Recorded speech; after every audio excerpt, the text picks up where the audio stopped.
आपल्याला माहिती आहे टीव्ही सिरियल मी तशा फारशा बघत नाही, पण टीव्ही सिरियल बघत असताना सहज म्हणजे चॅनल सर्फिंग करत असताना माझ्या लक्षात आलं की सकाळ झाली होती. मला वाटतं त्या सिरियलमधली जी नटी होती तिच्या बेडरूममधला तो शॉट होता. ती उठली तर तिच्या क्लोजअपमध्ये माझ्या लक्षात आलं की तिनं फॉल्स आयलॅशेस लावलेले आहेत, खोट्या पायाला आयलॅशेस त्या लावलेल्या होत्या, चेहऱ्यावर मेकअप वगैरे होता. आणि त्यानंतर ती आळोखे पिळोखे देत उठली. खरं म्हणजे तिचा जो पोशाख होता किंवा तिचा जो चेहरा होता तो खरं म्हणजे एखाद्या लग्नाला निघाली की काय असं वाटणारा होता. पण असं असूनही या संपूर्ण चित्रपटांच्या दुनियेत किंवा मालिकांच्या दुनियेत आपण असं पाहतोय की या पद्धतीचा मेकअप या गोष्टीचं जे प्राबल्य आहे, कारण सिरियलच्या निर्माते असं म्हणतात की चॅनलवाल्यांना तसं हवं आहे. तर हा जो मेकअप जो प्रकार आहे, हा मेकअप प्रकार मला असं वाटतं की तसा सर्वसामान्य माणसाच्या आयुष्यात म्हणजे अलीकडच्या काळात, काही आमच्या तरुणाईच्या काळापासून किंवा थोडं त्याच्या आधीपासून, स्त्रियांच्या बाबतीत म्हणाल तर फक्त लग्नाच्या रिसेप्शनच्या निमित्तानं केलेला मेकअप. एरवी तसं काही मेकअपची काही फारशी आवश्यकता नाही माणसाला लागत. म्हणून मी मेकअपविषयी नेहमी म्हणतो की मला आपण जर तुमच्या माझ्यासारखा माणूस असेल आणि तो कुठं टीव्हीवर वगैरे जास्त दिसत नसेल तर आपण बाहेर पडत असताना चेहऱ्यावर थोडं पाणी मारलं, अंगावर शर्ट चढवला की निघालो की एकदम छान फ्रेश दिसतो. पण या चित्रपटाच्या रंगीबेरंगी दुनियेतली माणसं जी आहेत त्यांना मात्र पंढरीदादा जुकर यांचा हात जोपर्यंत लागत नाही आणि त्यांच्या हातातला ब्रश जोपर्यंत त्यांच्या गालावर आणि चेहऱ्यावर फिरत नाही तोपर्यंत ती काही छान दिसत नाहीत. तर असं एक मोठं वरून हे जे घेऊन आलेले पंढरीदादा, त्यांचं हे कौशल्य, कारण तुम्हाला असं वाटत असेल की मेकअप आर्टिस्टचं जे काम आहे ते सोपं आहे, इतकं सोपं नाही आहे. तो मूर्तिकार असावा लागतो, त्याचा चेहऱ्याचा मोल्ड त्याला कळावा लागतो, तो एक उत्तम चित्रकार असावा लागतो, त्याला चेहऱ्यांचे एकूण वेगवेगळे प्रकार जे आहेत त्याची माहिती असावी लागते. तर या अशा एका इंडस्ट्रीतल्या एका ज्येष्ठ माणसाला आज आपण इथं आमंत्रित केलेला आहे. जो माणूस सकाळी 7ला तो माधुरीला भेटतो, तिचा मेकअप केलेला असेल त्यांनी, त्यानंतर 8 वाजता सुष्मिताला, त्यानंतर 9 वाजता तुम्ही नाट्यांची नावं घेत चाला आणि त्यानंतर अशा एकेका नटीला भेटत भेटत तासाने मेकअप करत दादा चाललेले आहेत. तेव्हा दादानं मला कधी कधी प्रश्न विचारावासा वाटला त्यांच्याशी बोलत असताना, मी त्यांच्या घरी जेव्हा गेलो होतो, की तुमच्या बायकोला भेटायला तुम्हाला केव्हा वेळ मिळायचा म्हणून. तर म्हणजे इतकं या चित्रपटाच्या विश्वात ते गुंतून गेलेले पंढरीदादा. तेव्हा पंढरीदादा, मी तुमचं या ठिकाणी मंचावर स्वागत करतो, कारण 80 वर्षाचा तरुण माणूस आहे हा. असा सर्व व्याख्यानमालेच्या सर्व प्रेक्षकांच्या वतीने मी स्वागत करतो. आणि मला तुम्हाला हा पहिला प्रश्न असा विचारायचा आहे की कृष्ण धवल ते रंगीत असा तुमचा संपूर्ण प्रवास झालेला आहे. म्हणजे अगदी व्ही शांतारामांच्या पासून ते आता रंगीत बी.आर. चोप्रा किंवा यश चोप्रा. तर हा जो प्रवास तुमचा झालेला आहे याच्या मागं काही घरामधून तुमच्या वडील किंवा इतर काका वगैरे मंडळी या क्षेत्रात होती की काय, इथं येणं कसं झालं तुमचं, हा आमच्या मनामध्ये प्रश्न आहे. आणि तुम्ही गिरगावकर मुळातले, त्यामुळे तुम्ही होमपिचवर बोलताय, लक्षात घ्या. नमस्कार. पहिल्यांदा मी टोपीवाला व्याख्यानमालांचे मी आभार मानतो की मला माझ्या जन्मभूमीत, मी जन्मभूमीत म्हणतो गिरगावला, का माझा सगळा वेळ गिरगावमध्ये गेलेला आहे. माझी शाळा आर्यन हायस्कूल, काय इकडे यायचं, इकडे दूध प्यायचं किंवा ती भाकरवडी वगैरे खायची, हां, परत शाळेत जायचं. मला वाटलं नव्हतं की मी या लाईनमध्ये येईन म्हणून. पण योगायोगाने बोलतात ना की चान्स मिळाला.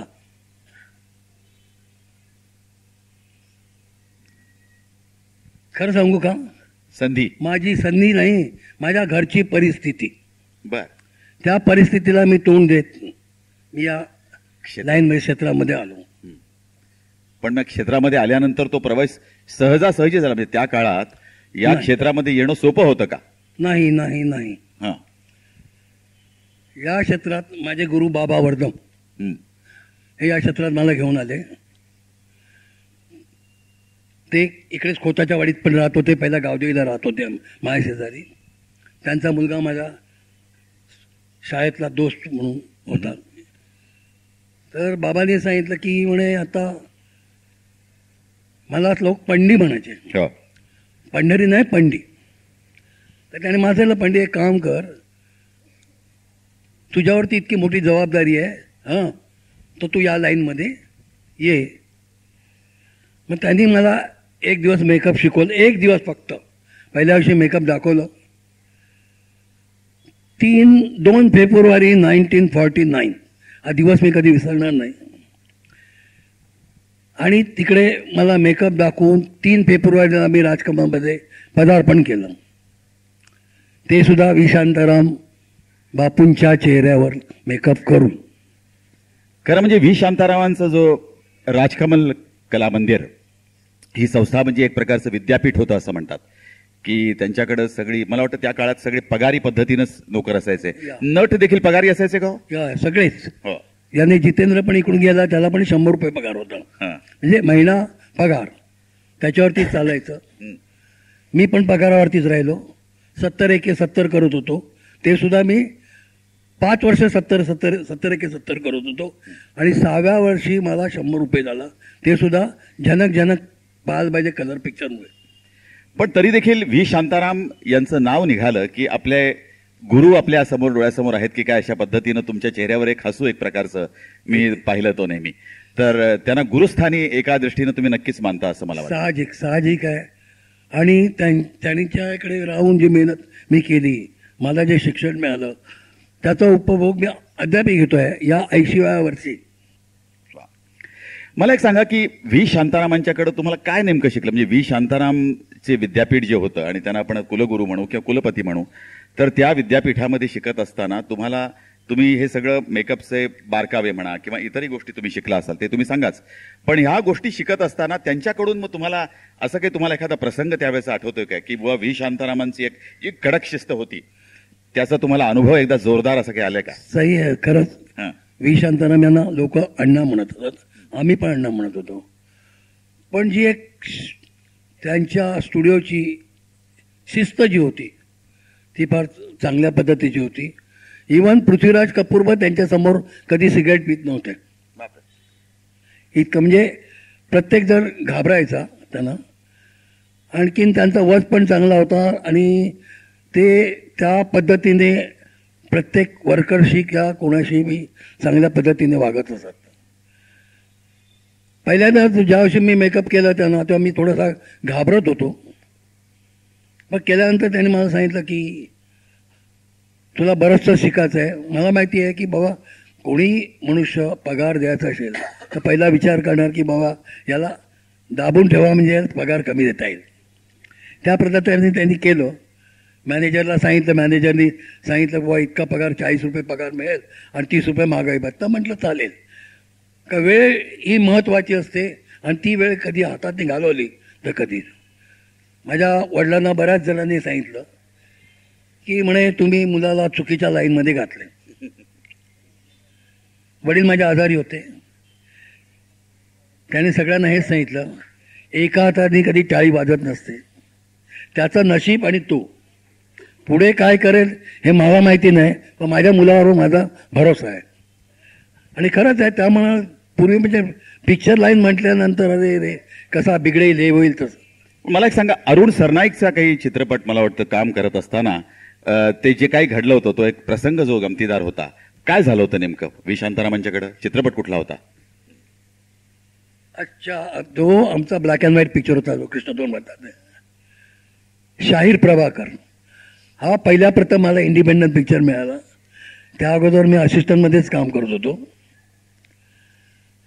तर त्याचं मेकअप करून मिळालं. त्याला मी खाली सेटवरती सोडलं आणि मी थोडेसे छोटे रोल्स करत होतो म्हणून माझा मेकअप मी स्वतःचं करत होतो. काय तेवढ्या तो खाली गेला. अण्णांनी शॉट लावला. बऱ्याच वेळ ते लाईटिंग करतात त्यांना काय कळेना की काय झालंय. पण ते त्यांना कळलं असेल. पण त्याने विचारलं अरुण मेकअप कोणी केलं? पंढरीने केलं. पण कुठे आहे तो स्वतःचा मेकअप करतोय. अच्छा. मी आपला मेकअप करून खाली गेलो सेटवरती गेला. अण्णा मला बोलतात, इकडे रे मेकअप नेहमी करतो तेच केलंस का? म्हटलं हो. गाढवा बघ, कॅमेरात बघ पहिला आणि मला सांग काय ते. मोठा म्युच्युअल कॅमेराचा आता ते सगळ्या ॲरी वापरतात. तर मोठा म्युच्युअल कॅमेरा होता ज्याचं मी पाहिलं. आणखीन असा वाकून बघत होतो आणि मी बोललो की नाक लहान वाटते यायचं म्हणून. एक पडली फाटकन. त्यानंतर आयुष्यभर खडा लावला. मी म्हटलं आर्टिस्टला कधी पहिला सोडायचं नाही. आणि त्याच्यात कारण काय, जेव्हा मी अरुणला विचारलं, अरुण म्हटलं काय केलंच रे तू? नाही, मी तो ब्रश होता तो घेतला नाकावर मारला. त्याला ही कल्पना नाही की तो मरून कलरचा ब्रश होता, तो नाकाला मारल्यानंतर नाक लहान होणार म्हणून. मग ते सरळ करून घेतलं. नंतर शॉर्ट झाला. मग म्हटलं कानाला खडा लावला की असं कधी करायचं नाही. पहिला काम आर्टिस्टला बसून ठेवायचं आणि मग पुढे पाडवायचं. दुसरं असं की व्ही शांतारामांच्याकडे काम करता करता तिथं सगळं शिकून झाल्यानंतर त्या व्ही शांतारामांच्या राजकमल कला मंदिर प्रोडक्शन म्हणून तुम्हाला बाहेर पडावंसं कसं वाटलं आणि बाहेर पडण्याला कारण नेमकं काय झालं? बोलतात ना, नशिबात असतं काय, तो योग आल्यानंतर कधी सोडू नये. मी असाच राजकारणामध्ये काम करत होतो, तर कधीच जाता जाता तिकडे बाहेरची पण शूटिंग चालायची, तर नर्गिसने मला पाहिलं असेल किंवा मुलगा काम करतो इकडे म्हणून, तर ती एक पिक्चरमध्ये काम करत होती. इंडो सोव्हिएट मूवीमध्ये रशियन डेलिगेशन की इंडियन डेलिगेशन कंबाईंड पिक्चर होतं. ख्वाजा अहमद अब्बास त्यांचे प्रोड्युसर आणि डायरेक्टर होते. तर तिने सजेशन दिलं की या पिक्चरसाठी या मुलाला तुम्ही ट्राय करा. हां, तर फक्त माझ्या कानाशी बातमी आली म्हणून मी जाऊन बादला स्टुडिओ होता कारदारचा, तिकडे जाऊन मी नर्गिस, बलराज साहनी, जयराज, अचला सचदेव, आणखी मनमोहन कृष्ण यांचे मेकअप केले. ते रशियन जे टेक्निशियन्स होते, त्यांना मेकअप आवडल्यानंतर त्यांनी सांगितलं की ॲग्री केलं. तर मी हळूच इकडे बोललो नाही पहिल्यांदा. ज्यावेळेस म्हटलं मी सोडायचं त्यावेळेस मी बोलेन म्हणून मी थोडे दिवस काढले राजकमलमध्ये. आणि हळूच म्हटलं मॅनेजरला सांगितलं की मला जरा का, तर मला सांगतात अण्णांकडे पाठवलं. त्याने अण्णांनी विचारलं काय, का रे तू काय नाही म्हणून म्हटलं मला थोडंसं पुढे शिकायचं आहे. त्यांना हे मी बोललो नाही की मला दुसरीकडे नोकरी मिळते म्हणून काय. मग त्याने सांगितलं की बघ विचार कर, एवढ्या बहिणी आहेत पाठीशी सगळं काय. मी भावाला येऊन चुलत भावाला विचारलं, म्हटलं काय करू, म्हणे घे ना मी आहे ना इकडे, तू चान्स घे. म्हणून मी तिकडचं काम सोडलं. त्याच्यानंतर मला राजकमलचे दरवाजे बंद. काय इतकं माझ्यावरती प्रेम करत होते ते काय, आणि अनायासं मी सोडून गेल्यानंतर राजकमलचे दरवाजे बंद केले. पण माझा योग इतका चांगला होता की काही काळानंतर एक पिक्चर नूरी बनलं, त्याच्यात मला त्यांना, मी को प्रोड्युसर असल्याकारणाने मला हात मिळवता आला अण्णांशी. दुसरं असं की तुम्हाला जेव्हा रशियाला जायची संधी मिळाली, म्हणजे त्या किती सालची गोष्ट असेल ती? ही मी 1956ला गेलो. तर 56ला जेव्हा तुम्ही रशियाला गेलात आणि रशियाला जेव्हा तिथं शिकून घेतलं सगळं मेकअपचं नवीन तंत्र, तर ते सगळं शिकत असताना तुम्हाला कसं वाटलं? तिथं काही गमतीशीर अनुभव आले का? त्या चित्रपटात काम करणारी माणसं कोण कोण होती? त्या पिक्चरमध्ये होते नर्गिस, बलराज साहनी, पृथ्वीराज कपूर, नंतर त्रावणकोर पद्मिनी, डेव्हिड, जयराज, अचला सचदेव, मनमोहन कृष्ण, बरेच आर्टिस्ट होते इंडियन, त्याप्रमाणे रशियन आर्टिस्ट पण होते. पण ते पिक्चर करताना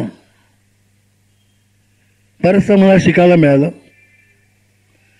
शिकायला काय, मी सांगतो ना की एक दिवशी मी सकाळी आपला स्टुडिओत नेहमी जायचा 7 वाजता उठून, म्हणजे 5-6ला निघून जायचा, स्टुडिओत जायचा माउस फिल्ममध्ये. एक दिवशी बघितलं की वरतून स्टॅलिन आणि लेनिन उतरत आहेत, तर मला घाम सुटला की मी आदल्या दिवशी क्रॅम्बलिंगमध्ये जाऊन स्टॅलिन आणि लेनिनची प्रेतं पाहिली होती. आणि मी माझ्या असिस्टंट मुलगी होती तिला विचारत होतो की यांना या शव कसे ठेवतात, तर काही इंजेक्शन देऊन वगैरे ठेवतात असं तिने सांगितलं. पण ते दुसऱ्या सकाळी ज्या करताना डोळ्यासमोर जे आले कॅरेक्टर, म्हणजे स्टॅलिन आणि लेनिन, त्याच्यात मी खरंच, बाहेर इतकी थंडी होती तरी मी घामाघूम झालो होतो. नंतर जाऊन मी रूममध्ये बसलो, सगळेजण मला येऊन विचारतात, प्रत्येक हात लावतो, मला घामाघूम, बाहेर इतकीच थंडी आहे आणखीन. तर नंतर मी सांगितलं, म्हणतात त्यांना सांगितलं अशी गोष्ट झाली म्हणून. शेवटी अंधरकानीज म्हणून तिकडचा टॉप मेकअप आर्टिस्ट आहे, तो माझ्याबरोबर आला. त्यांनी मला एका स्टुडिओत नेलं आणि दाखवलं की हे रिअल नाहीत, हे बनवलेले आहेत बघा. आणि इतके सुंदर बनवले होते काय की मी त्या दुसऱ्या दिवशी मी पृथ्वीराजींना पण सांगितलं. तर बोलतात पृथ्वीराजी म्हणून झोपेचे म्हणजे काय बोलतात आवड. तर त्या पद्धतीने असायचे ते. पण त्या दिवशी ते माझ्याबरोबर उठले, सकाळी स्टुडिओत आले आणि आम्ही मेकअप वॉच केला की किरकोळ माणसं सुद्धा कॅरेक्टरला कसे येतात. पण तिथं काय शिकलात नेमके? त्यांना स्टॅलिन लेनिन बनवायचं जे होतं ते एरवी दिसणारी, साधी दिसणारी माणसं आणि त्यांचं रूपांतर या रशियातल्या नेत्यांच्या मध्ये केलं कसं काय? 56 सालची गोष्ट आहे ना. तेच त्यांच्या ते लोक लॅटेक्समध्ये मोल्ड्स काढायचे. म्हणजे पहिल्यांदा स्टॅलिन लेनिनचे कुठेतरी स्टॅच्यू बनवले असतील, त्याच्या आधारावरती त्या चेहऱ्याला मेकअप करून त्याचे मोल्ड काढून ते ठेवून दररोज ते अटॅच करून हे करायचे. पण त्याला मुवमेंट होती. कमला हसनचं इकडे मेकअप केलं होतं, ओल्ड मेकअप हिंदुस्थानीमध्ये, त्याला मुवमेंट नव्हती. माणसाचंच आर्टिफिशियल काही असेल कशाला. आता गांधी तुम्ही पाहिलं असतात, दिलीप प्रभावळकर यांना पण मुवमेंट मिळत होती मुन्नाभाईमध्ये. मुन्नाभाई काय इकडच्या मेकअप आर्टिस्टने ते केलेलं काम होतं. बाहेरचे लोक मेकअप आर्टिस्ट बोलवतात, ते त्यांच्या पद्धतीने करतात, त्याला मुवमेंट मिळत नाही काय नाही काय. आणि अशा पद्धतीवर मी ते काम शिकलो. त्याच्यानंतर बरेच वर्ष झालं पिक्चर संपलं, तर तिकडच्या मेकअप आर्टिस्टनी त्यांच्या गव्हर्नमेंटला अप्लाय केलं की या मुलाला इकडे आपण ठेवूया, याला शिक्षण देऊया, डिप्लोमा, आणि नंतर याला बॉम्बेत जाऊ द्या. मी 9 महिने तिकडे काढले. मुलाला जन्म घ्यायला 9 महिने लागतात, तसं माझा पण जन्म घ्यायला 9 महिने तिकडे काढले मी. वा. एक सांगा, रशियातून तुम्ही परत आलात भारतात, आणि रशियातून परत आल्यानंतर मग पुन्हा तुमचा चित्रपटसृष्टीतलं मेकअप करणं सुरू झालं. इथं आल्यानंतर तुम्ही वर्षभर तिथं असल्यामुळं इथं आल्यानंतर तुमचं काय स्वागत केलं गेलं लगेच तुम्हाला कामाला? नाही, स्वागत तर बऱ्याच जणांनी केलं. काय आमच्या युनियनची माणसं एअरपोर्टला होती, काही आर्टिस्ट होते, सगळे आले. काय जाताना मी ट्रेनने गेलो होतो आणि येताना बाय फ्लाईट आलो. का लेट झाला होता मग ट्रेन नाही, दिल्लीमधनं प्लेनने गेलो. दिल्लीमधून प्लेन, पण डायरेक्ट या इंडियात मुंबईत आलो, तो प्लेनने आलो. बरेच जण सत्कार करायला म्हणजे हजर होते. पण या सत्कारामुळे एकच नुकसान माझं झालं की मी वर्षभर घरात बसलो. झालं काय नेमकं? त्याचं कारण असं होतं की प्रत्येकजण विचारत की याने डिप्लोमा केलेला आहे, त्याला पेमेंट काय करायचं. हो. पण योगायोगाने म्हणतात ना की लिखित असते ते कुठे लपत नाही. ताबडतोब ख्वाजा अहमद अब्बासांनी एक पिक्चर सुरू केलं. त्या पिक्चरचं नाव होतं 4 दिल 4 राय. त्याच्यात मीना कुमारी, राज कपूर, कुमकुम, शम्मी कपूर, अजित आणि निम्मी, बाकी नाना पळशीकर वगैरे असे कॅरेक्टर्स होते. तर अब्बासाहेबांनी सांगितलं की बाबा मीना कुमारीला नाही, मीना कुमारीने पहिला सांगितलं की मी तू माझ्या मेकअपसाठी माझा मेकअप आर्टिस्ट जाईल. तर त्याने विचारलं का. नहीं, मेरे को उनकी आदत है इसीलिए. तो ख्वाजा अहमद अब्बास ने कहा मैंने एक काम कीजिए, मेरे पास एक बच्चा है, उसको पहले ट्राई करने दीजिए, वो सक्सेस नहीं हुआ तो मैं आपके मेकअप आर्टिस्ट को चांस दूंगा. बोलतात ना की एखादी गोष्ट आपल्या नशिबात असते, ती कुठे पुढे नेण्यासाठी कोणाचा तरी आधार लागतोच. तर मी मीना कुमारीचा मेकअप केल्यानंतर तिच्या आधारावरती मी एकदम हाय लागलो. आपल्याला माहितच आहे की एक अतिशय सुरेख अभिनयाचं देणं लाभलेली अशी ती मीना कुमारी अभिनेत्री त्या काळातली. आणि पंढरीदादांना नेहमी असं म्हटलं जायचं की ती मीना कुमारींचे पर्सनल मेकअप आर्टिस्ट अशा पद्धतीनं पंढरीदादांचं नाव व्हायला लागलं. आणि त्यानंतर अर्थात त्यांच्याकडे खूप कामं यायला लागली. मधुबाला सारखी एक अतिशय सुरेख देखणी नटी, तिचाही मेकअप दादानी केला. मीना कुमारीचं जे एक ते जे रूप होतं, तिचे जे रोल्स होते, आणि मीना कुमारीला असं वाटलं की आपला माझा मेकअप करतील तर ते पंढरीदादाच. तर तसे काही प्रसंग किंवा काही गोष्टी तुम्हाला आठवत आहेत का मीना कुमारी बाबतच्या? नाही, ज्यामुळं मीना कुमारच्या बाबतीत आता जे मी पहिला तिचा मेकअप जो केला 4 दिल 4 रायमध्ये, तर ती स्टुडिओमध्ये असताना सुद्धा फार ऐकण्यासारखी गोष्ट आहे. ती स्टुडिओमध्ये आपली शूटिंग करत होती, तर त्यांच्याकडे एक सेक्रेटरी होता कमाल अमरोईचा, बाकर म्हणून, बाकर हुसैन त्यांचं नाव. तो माझ्याकडे आला, म्हणतो की पंडित कोई लड़की है तुम्हारे पास, उसको कमाल साहब ने बुलाया है, वो सावली सी है. तर तिला मेकअप मी केला होता सावळा, म्हणजे समारण ती बाटली पाहिजे होती या पद्धतीवर तिचा मेकअप केला होता. मीना कुमारीचं एकूण रूपच तुम्ही बदलून टाकलं होतं म्हणून. तर ते सांगितलं, इतक्यात मी मीना कुमारीला लंच झाला होता. लंचमध्ये मी मीना म्हटलं अशीची गोष्ट आहे. कोण ते कमाल अमरोईंना पाहिजे होतं. ती कमाल अमरोई ना साईन करायची होती त्या, म्हणून तिला बोलवलं होतं. तर मी मीनाजीला सांगितलं, म्हटलं मीनाजी ऐसे से बात आहे. मग तो चुप कुछ नाही बोलणं झालं. थोड्या वेळाने तो बाकरने सांगितलं की म्हणून मीनाजीला घेऊन गेलो. तिने फक्त असं दरवाजात एवढीशी मान काढली, मी ऐका मी आ जाओ बेबी आ जाओ, हे कमाल उमरेचे वर्ड झालं. शेवटी ती आतमध्ये गेल्यावरती एकदम दचकला तो, अरे मंजू, आता कमाल उमरेला तो मंजू हाक मारत होता झाला. त्या जो इम्प्रेशन जे पडलं माझं त्यावेळेस, हां, ते कमाल उमरेला पण पाकीजा करण्यामध्ये मला साथ मिळाली. वा.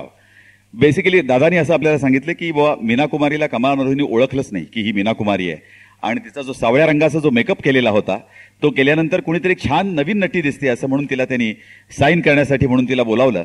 आणि मला वाटतं तिनं आवाज बदलून थोडा वेळ बोलल्यानंतर कळलं पण नाही क्षणभर, इतकं रूप त्यांनी त्या मीना कुमारीचं पालटलं होतं. मीना कुमारीबद्दल नेहमी असं इंडस्ट्रीमध्ये म्हटलं जातं की इतकी एक अभिनयाचं देणं लाभलेली अभिनेत्री, पण शेवटी ती व्यसनानं गेली असं म्हटलं जातं. एक दारूचं व्यसन तिला लागलं आणि त्यामध्ये दारूच्या व्यसनामध्ये गेली. हे जे संपूर्ण समाजामध्ये किंवा माध्यमातून जे मत लोकांच्या पर्यंत गेलं ते योग्य होतं की अयोग्य होतं, नेमकं काय होतं? कारण मीना कुमारीच्या खूप तुम्ही जवळ होतात दादा.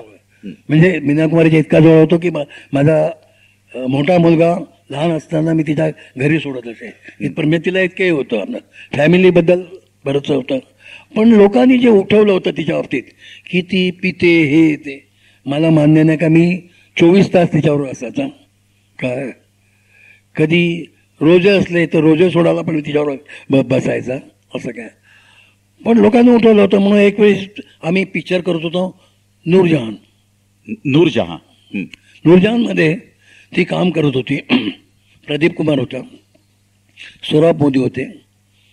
तर एक दिवशी हिची तब्येत बरोबर नव्हती आणि फिल्मालामध्ये शूटिंग होतं, दरबारचा सहित लागला होता. तर डायरेक्टर सादिक बाबू होते. ते मला सांगले, पंडरी काम पिक्चर मी कंप्लीट पिक्चरच करत होतो. बोलतो एक काम करना पंडरी, उसकी तबीयत ठीक नहीं, तुम कह रहे हो तो सही है, लेकिन यहाँ लोग क्या बोलते हैं ना उनका मुंह पकड़ना बहुत मुश्किल है. तुम उधर जाओ उनके घर पे, उनका मेकअप करो और इधर लेके आओ, चाहे तो मैं थोड़ा टाइम काम कर लूंगा और उसको छोड़ दूंगा. आर्टिस्ट जो असतो एक लक्षात ठेवा की एकदा आपल्या याच्यावरती आला, सेटवरती आला का काय आला, तो आपलं काम संपवल्याशिवाय जात नाही. तिला आणल्यानंतर सादिक बाबूंनी शॉट लावला होता, कोर्टाचा सीन चालू होता, काय दरबार तो, मग त्याच्यात ही बोलत असते व्यवस्थित बोलून तिने शॉट संपवला आणि ती खाली पडली. म्हटलं ताबडतोब मी म्हटलं की बाबा जब आप लोग बोल रहे तो आके देखो इसमें पी है क्या नहीं पी, आप मुझे बताइए. अच्छा. झालं. सगळ्यांनी ते म्हटलं सॉरी सॉरी सॉरी करून नंतर हॉस्पिटलमध्ये एंट्री केली. एलिझाबेथ नर्सिंग होम, फिल्माल्या कुठे, एलिझाबेथ कुठे, बाणगंगा ब्रिज कॅन्डील वरती तिकडे घेऊन गेलो, तिकडे ठेवलं. मग तिकडे 10-12 दिवस तिकडेच होती. त्याच्यानंतर शूटिंग बंद होतं. म्हणजे एखाद्या आर्टिस्टला एक बदनाम करतात हे फार चुकीचं असतं. पण मीना कुमारीविषयी आणखी असं म्हणतात की एकूण त्या काळच्या अभिनेत्यांच्या विषयी असं म्हटलं जायचं की त्यांना मिळणाऱ्या पैशाचं जे एक मॅनेजमेंट असतं, की जसं आता आपण एके हंगल विषयी आपण सर्व माध्यमातून पाहतोय. एके हंगलचं 95 वय आहे, त्यानंतर अमिताभने त्यांना 5 लाख रुपयाची मदत दिली. आमिर खाननं पुन्हा त्यांचं संपूर्ण वैद्यकीय खर्च उचलायचं ठरवलं. तर असं असताना या नटांना जेव्हा त्यांच्या चांगल्या काळामध्ये जे प्राप्त होत असतं, जी इन्कम मिळतं, जो काही पैसा मिळत असतो, त्या पैशाची योग्य तऱ्हेने इन्व्हेस्टमेंट ते करत नाहीत असं म्हटलं जातं. मीना कुमारींच्या बाबतीत त्यांचे शेवटचे जेव्हा दिवस जवळ आले तेव्हा अशाच तऱ्हेची दुर्धर अवस्था त्यांच्यावर ओढवलेली होती. म्हणजे तुम्ही कफनविषयी बोलला होतात, मला ते काय नेमकं झालं होतं? नाही, तिचं एक होतं की तिने पहिल्यांदाच आम्ही जेव्हा फिरायला जायचे कुठेतरी बाहेर निघालो तर प्रत्येक वस्तू स्वतः घ्यायची. शेवटी तिने सांगितलं होतं की मी कफन पण तिने बाय केलं. कफन म्हणजे शेवटला जे त्यांना ज्या याच्यात सजवलं जाते वगैरे ते आणून घरामध्ये ठेवलं एका याच्यामध्ये कपाडामध्ये. आणि शेवटी ते पण चोरी झालं. गाडीचा टॅक्स वगैरे तो निराळाच गोष्ट आहे. गाडीच्या टॅक्ससाठी तर आम्ही बरेच जण, मी आणि नर्गिस बरेच जण प्रयत्न केला की टॅक्स कुठच्या परिस्थितीत भरावा का गाडी सोडावी, या पद्धती होते. शेवटी ज्या फ्लॅटमध्ये वर्सोला राहत होती तो पण असाच द्यावा लागला. प्रत्येकाने तिच्या जागा वगैरे ज्या मिळाल्या होत्या त्या अशाच खाल्ल्या. कार्टर रोडला जागा होती. काठा रोडला जागा होती हा. मस्तपैकी. ती जागा मुमताजला देण्यात आली काही लोक डायरेक्टरमुळे. जी आता कमाल अमराई स्टुडिओ आहे ज्यावर त्यांच्या भांडणं चालली असतात. भांडणं चाललेली आहेत मुलांची. कमालिस्तान तो पण एका मेजरचा प्लॉट होता. तो मेजरने हिला गिफ्ट केला होता की आता मुलगी म्हणून मानून. तो पण तिच्या हातात राहिला नाही. असं म्हणजे एक एक घडामोडी होता. आता तुम्ही बघा तर भारतभूषण शेवटच्या क्षणाला काय होतं काहीच नाही आहे. इव्हन प्रदीप कुमार इतका नावाजलेला हिरो त्याच्याकडे पण शेवटला काही नव्हतं. काय असं कारण सांगतो. कारण यांचं की यांचा इन्कम जो होता तो हल्लीच्या स्टार सारखा इन्कम नसतो. हल्लीच्या स्टारना आज शाहरुख खानकडे पैसा, अमिताभकडे काय पहिल्यांदा भेटायला काय किती पैसे मिळाले असतील. माझ्या पिक्चरमध्ये किती पैसे मिळाले असतील ज्यावेळेस मी 6 दिवस दाढी लावून ठेवली होती. नवीन होता त्यावेळेस म्हणजे बोलतात की पगारावरती किती मिळाले असतील त्याला 5,000 पण नसतील पिक्चरचे मिळाले. अरे बापरे. फुल पिक्चरचे 5,000 नसतील मिळाले. अशी परिस्थिती पूर्वी होती. आता ती परिस्थिती सुधारलेली आहे. पण आताचा जो पैसा आहे तो राहत नाही. याचा मला अनुभव आहे. मी महिना 250 रुपयामध्ये पण काम केले. B.R. चोप्राकडे 17 वर्ष. त्यानंतर यश चोप्रा बरोबर मी 42 इयर्स काम केले.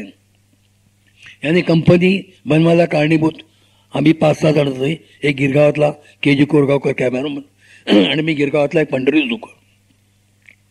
एवढे असून आज कंपनी एवढा हायला आहे. त्यांच्याकडे करोडाची जाहिरात आहे पण त्याचा फायदा कोणाला नाही. म्हणजे हे जे आहे ते खरं म्हणजे त्या काळात मिळणारा पैसा हा कमी होता. आजच्या काळामध्ये मात्र अभिनेत्यांना पैसा जास्त मिळतोय. पुन्हा तुमच्या मेकअपकडे आपण थोडं येऊया दादा, की तुम्ही मधुबालाचा पण मेकअप केलात आणि माधुरीचाही केलात. दोघांमध्ये दिसायला जास्त चांगली कोण वाटली तुम्हाला?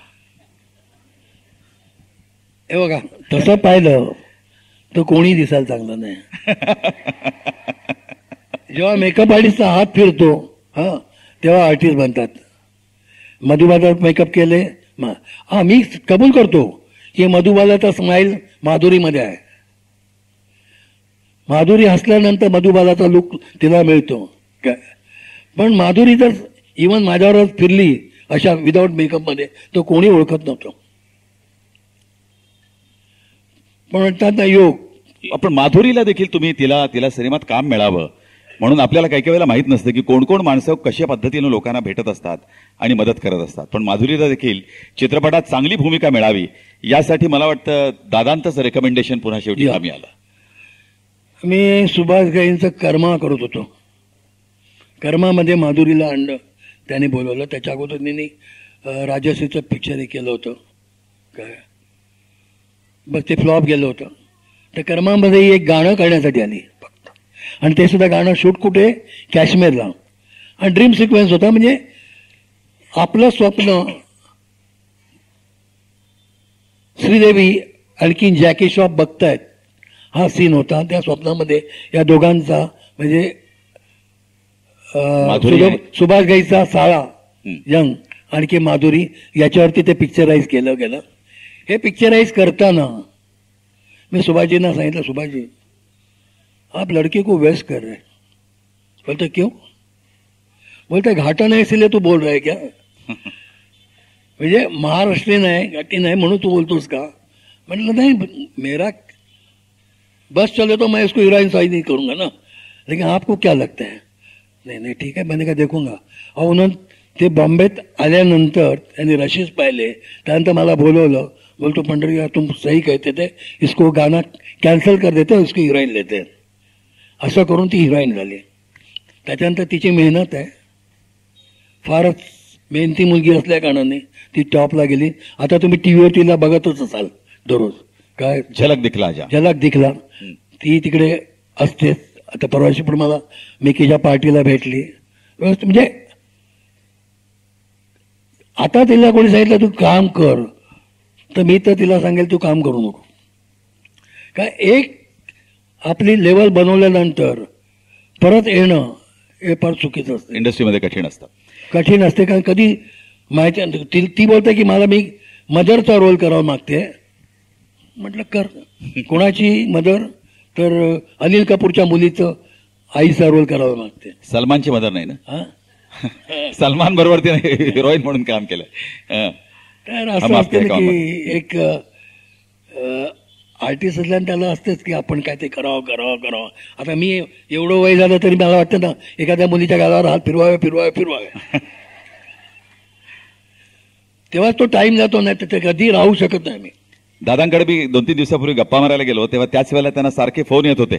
कोमल तिचा फोन होता, तिच्या मुलीचा काही डान्स परफॉर्मन्स होता. म्हणजे दादा सतत 80व्या वर्षी देखील मेकअपचं संपूर्ण साहित्य आणि बरोबर घेऊन दादांचा संचार सर्वत्र चालू असतो. दादा, तुमच्या मेकअपची अशी काय हो खासियत आहे की ज्यामुळे ही सगळी इंडस्ट्री तुमच्यावर जीव ओवाळून टाकत आली इतकी वर्ष? काय व्हॉट इज सो स्पेशल? काय काय खास आहे? काय जादू आहे ती? तो एक्स फॅक्टर काय आहे? नाही, लोकांचं मत आहे की पंढरदादाचा हात लागला का तो स्टार वरती जातो. हे मी प्रत्येकाला सांगतो, म्हटलं हे तुमच्या नशिबाचे खेळ आहेत काय? नाही म्हणे, पहिल्यापासून राजकमलच्या आतमध्ये तुम्ही एंट्री केल्यापासून पता लागतो की दादाच्या आतमध्ये काय जादू आहे. म्हटलं तसं काय नसते, पण एक रिलेशन आर्टिस्टमध्ये जे आमचं एक रिलेशन असते ना फॅमिलीसारखं, ते आम्हाला बरंच काम देते. नाही, पण तुमच्या मेकअपची किमया नेमकी काय? म्हणजे तुमचा मेकअप सगळ्या निर्मात्यांना आवडतो, रिलेशनच्या पलीकडे जाऊन कुठेतरी एक आपले सर्व अभिनेते पडद्यावर कसे दिसत आहेत हा अर्थातच दिग्दर्शक पाहणारच. तेव्हा ती जी खासियत आहे मेकअपची की ती तुम्हाला काय जाणवते? कारण तुम्ही मेकअपचं कशा पद्धतीचं साहित्य वापरता, कुठल्या गोष्टी तुम्ही वापरत नाही, का वापरत नाही? कारण इथं बऱ्याचशा मुली तुमचं ते मेकअप विषयीची माहिती ऐकायला पण आलेल्या आहेत. नाही, बरंच तुम्ही म्हणताय, हा प्रश्न केला बरोबर आहे. काय झालं, मेकअप कशा पद्धतीवर करावा याच्याबद्दल मी शिक्षण घेतलं होतं. मेकअप बरेच जण करतात, पण ऍक्च्युली तसं पाहिलं तर मी जेव्हा समजा रस्त्यातनं मिसेस बरोबर जात असलो का मग एखाद्या मुलीकडे माझं लक्ष जाते, तर मिसेस म्हणाले काय लावलंय का तुम्ही? म्हटलं अगं मी तिच्याकडे बघतो, त्याचा आर्ट म्हणून बघतो की तिचे डोळे कसे आहेत, तिचे लिप्स कसे आहेत, तिचे आयब्रो कसे आहेत, ते चेंज केल्यानंतर काय होईल काय नाही, हा स्टडी माझ्या डोक्यात चालू असतो.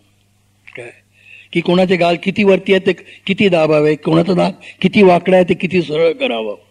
हां, किंवा कोणी असं वाटतं की लिप्स असे पडलेले आहेत तर ती रडणारी मुलगी दिसते, मग ते लिप्स कशा पद्धतीवरती शेप केल्यानंतर वरती दिसतील, किंवा आयब्रो कशाचे ड्रूप असतील तर नेहमी असं वाटतं आटे आहे तिच्या डोक्याला म्हणून ते ड्रूपमुळे, पण ते कसे आर देऊन बसवायला लागतात. याचा सगळा स्टडी मी पहिल्यापासून केला होता, आम्हाला फार फायदेशीर पडला आहे. आणि त्याप्रमाणे मी प्रत्येक कुठची हिरोईन आली तर तिला मी व्यवस्थित वॉच करून तिचा मेकअप करतो, त्याच्यामुळे मी पॉप्युलर झालो. पण आता ह्या सगळ्या हिरोईन्स ज्या आहेत, आपण नावं घेतली, सुष्मिता आहे, ही आहे, त्यांच्या चेहऱ्याचे कुठले दोष, म्हणजे पडद्यावर त्या चांगल्या दिसाव्यात म्हणून एक तुम्ही नटीचं नाव सांगून तिच्यासाठी तुम्ही काय वेगळ्या पद्धतीचा एक मेकअपचा एक पॅटर्न तुम्ही घेतला असं सांगता येईल का? एक 4-5 अशी उदाहरणं जरी तुम्ही सांगितली. नाही, बऱ्याचशा अशा नटी असतात. आता तुम्ही बघत असाल, आता ती स्मृती इराणी जाड झालं एवढंच काय, पण तिचा चेहरा पाहिला का तुम्ही? चेहरा फार तिचा गोड आहे, गोड म्हणजे, आणि तो सुद्धा मेकअप नाही. तिचं नाक असं वाकडं आहे तर आम्हाला बरोबर सरळ करायचं. आता स्मृती इराणी, शिल्पा शेट्टी घ्या, शिल्पा शेट्टी जेव्हा आली तिचं नाक असं ब्रॉड होतं काय, ते कशा पद्धतीने लहान दिसेल याचा विचार करून मी तिचा मेकअप केला होता. त्यानंतर तिने तेच नाकाचा डॉक्टरला फोटो दाखवून डॉक्टरला सांगितलं की आम्हाला असं नाक पाहिजे, मग ती प्लॅस्टिक सर्जरी केली. श्रीदेवीच्या नाकाला इकडे हात लावला तरी असंच राहते, असं केलं तर असं, का तर प्लॅस्टिक सर्जरी वाटेल ते करता येते, पण आम्ही ते प्लॅस्टिक सर्जरी न करता म्हणजे डॉक्टरना बाजूला ठेवून आम्ही सुधारणा करतो. म्हणजे प्लॅस्टिक सर्जरी आम्ही मेकअपमध्ये करून दाखवतो काय. पण हल्ली वाटतं ना प्रत्येकाला की आपण जरा व्यवस्थित बाहेर सुद्धा व्यवस्थित दिसावं, मेकअपमध्ये किती वेळ फिरणं. पण आता कधी कधी असं काही लोकांना असं वाटतं की आपला मेकअप बाहेर आपण जावं पण मेकअप केला हे लोकांच्या लक्षात येऊ नये असं पण काही ना नाही, वाटतं. आता ती पद्धत पण आहे. हा आता मी प्रत्येकाला का माझं एक इन्स्टिट्यूट आहे तिकडे मी शिकवतो. हल्ली त्याला बऱ्याचशा लोकांनी नाव दिले न्यूड मेकअप. मी पहिल्यांदा माझ्या डोळ्यासमोर नाव आलं न्यूड म्हणजे काय रे काय. मी प्रत्येकाला विचारत होतो. तर मी माझा असिस्टंट भरत गोडांबे गिरगावातलाच आहे तो काय त्याला जाऊन विचारलं म्हटलं न्यूड म्हणजे काय रे. तो न्यूड म्हणजे काय तुम्ही करता तो लाईट मेकअप तोच लाईट मेकअप आणखीन काय. लोकांनी नाव दिलं की बिझनेससाठी की न्यूड मेकअप काय. मग तो जर केला की डोळ्याखालची सर्कल काढली समजा कारण स्त्रीच्या डोळ्याखाली सर्कल असणं म्हणजे वय वाढलेलं दिसते पहिलाच आणि वाटतं की आजारी आहे वगैरे. ते जे सर्कल आपल्या स्किनला मॅच केले आणि पावडर मारून नुसतं काजळ थोडा घातला तरी मुलगी सुंदर दिसते. तुम्ही पॅनस्टिक वापरता. पॅनस्टिक नाही तर आता अंडर ब्रेस निघालेले आहेत किंवा बरेचसे कलर्स हायरिंग करण्यासाठी आहेत. जे खड्डे वगैरे यासाठी आज मार्केटमध्ये आहेत. म्हणजे पहिलं आम्हाला ते काय मिळत नव्हतं. पण पूर्वी आम्ही आयब्रो करायचे ते काजळाने करायचे. रंग पाहिजे असेल तर आम्ही हाताने घोटायचा. कृष्ण दाखवायचा तिकडून ब्ल्यू पावडर घ्यायची. इकडे एक पेंटिंगचं दुकान होतं तिकडून ब्ल्यू पावडर घेऊन जेलीमध्ये करून मग तो कृष्ण तयार करायचा. हे पूर्वी केलं होतं. तर ते जे नॉलेज आम्हाला मिळाले ना त्याचा फायदा अद्याप आम्हाला चांगला होतो की कोणाच्या चेहऱ्याला काय करा. मी ब्रायडल करतो मला माहीत इतकी माझी गॅरंटी आहे की मी एक ब्रायडल केली तर 10 ब्रायडल माझ्याकडे मेकअपला येतात. वा लक्षात ठेवा. म्हणजे हल्ली नवरा असो की नवरी असो मेकअप शिवाय बाहेर येतच नाही. त्यांना स्टेजवरती सकाळचं पण मेकअप पाहिजे संध्याकाळचं मेकअप काय. त्याच्यात म्हणजे अर्थात फरक पडतोच. फोटोग्राफीला पण फरक पडतो आणखीन चेहऱ्यात मध्ये पण फरक पडतो. दादा एक सांगा की तुमच्या घरच्या जबाबदाऱ्या तर होत्याच आणि तुमच्या बहिणींच्या लग्नाची जबाबदारी पण तुमच्यावर होती.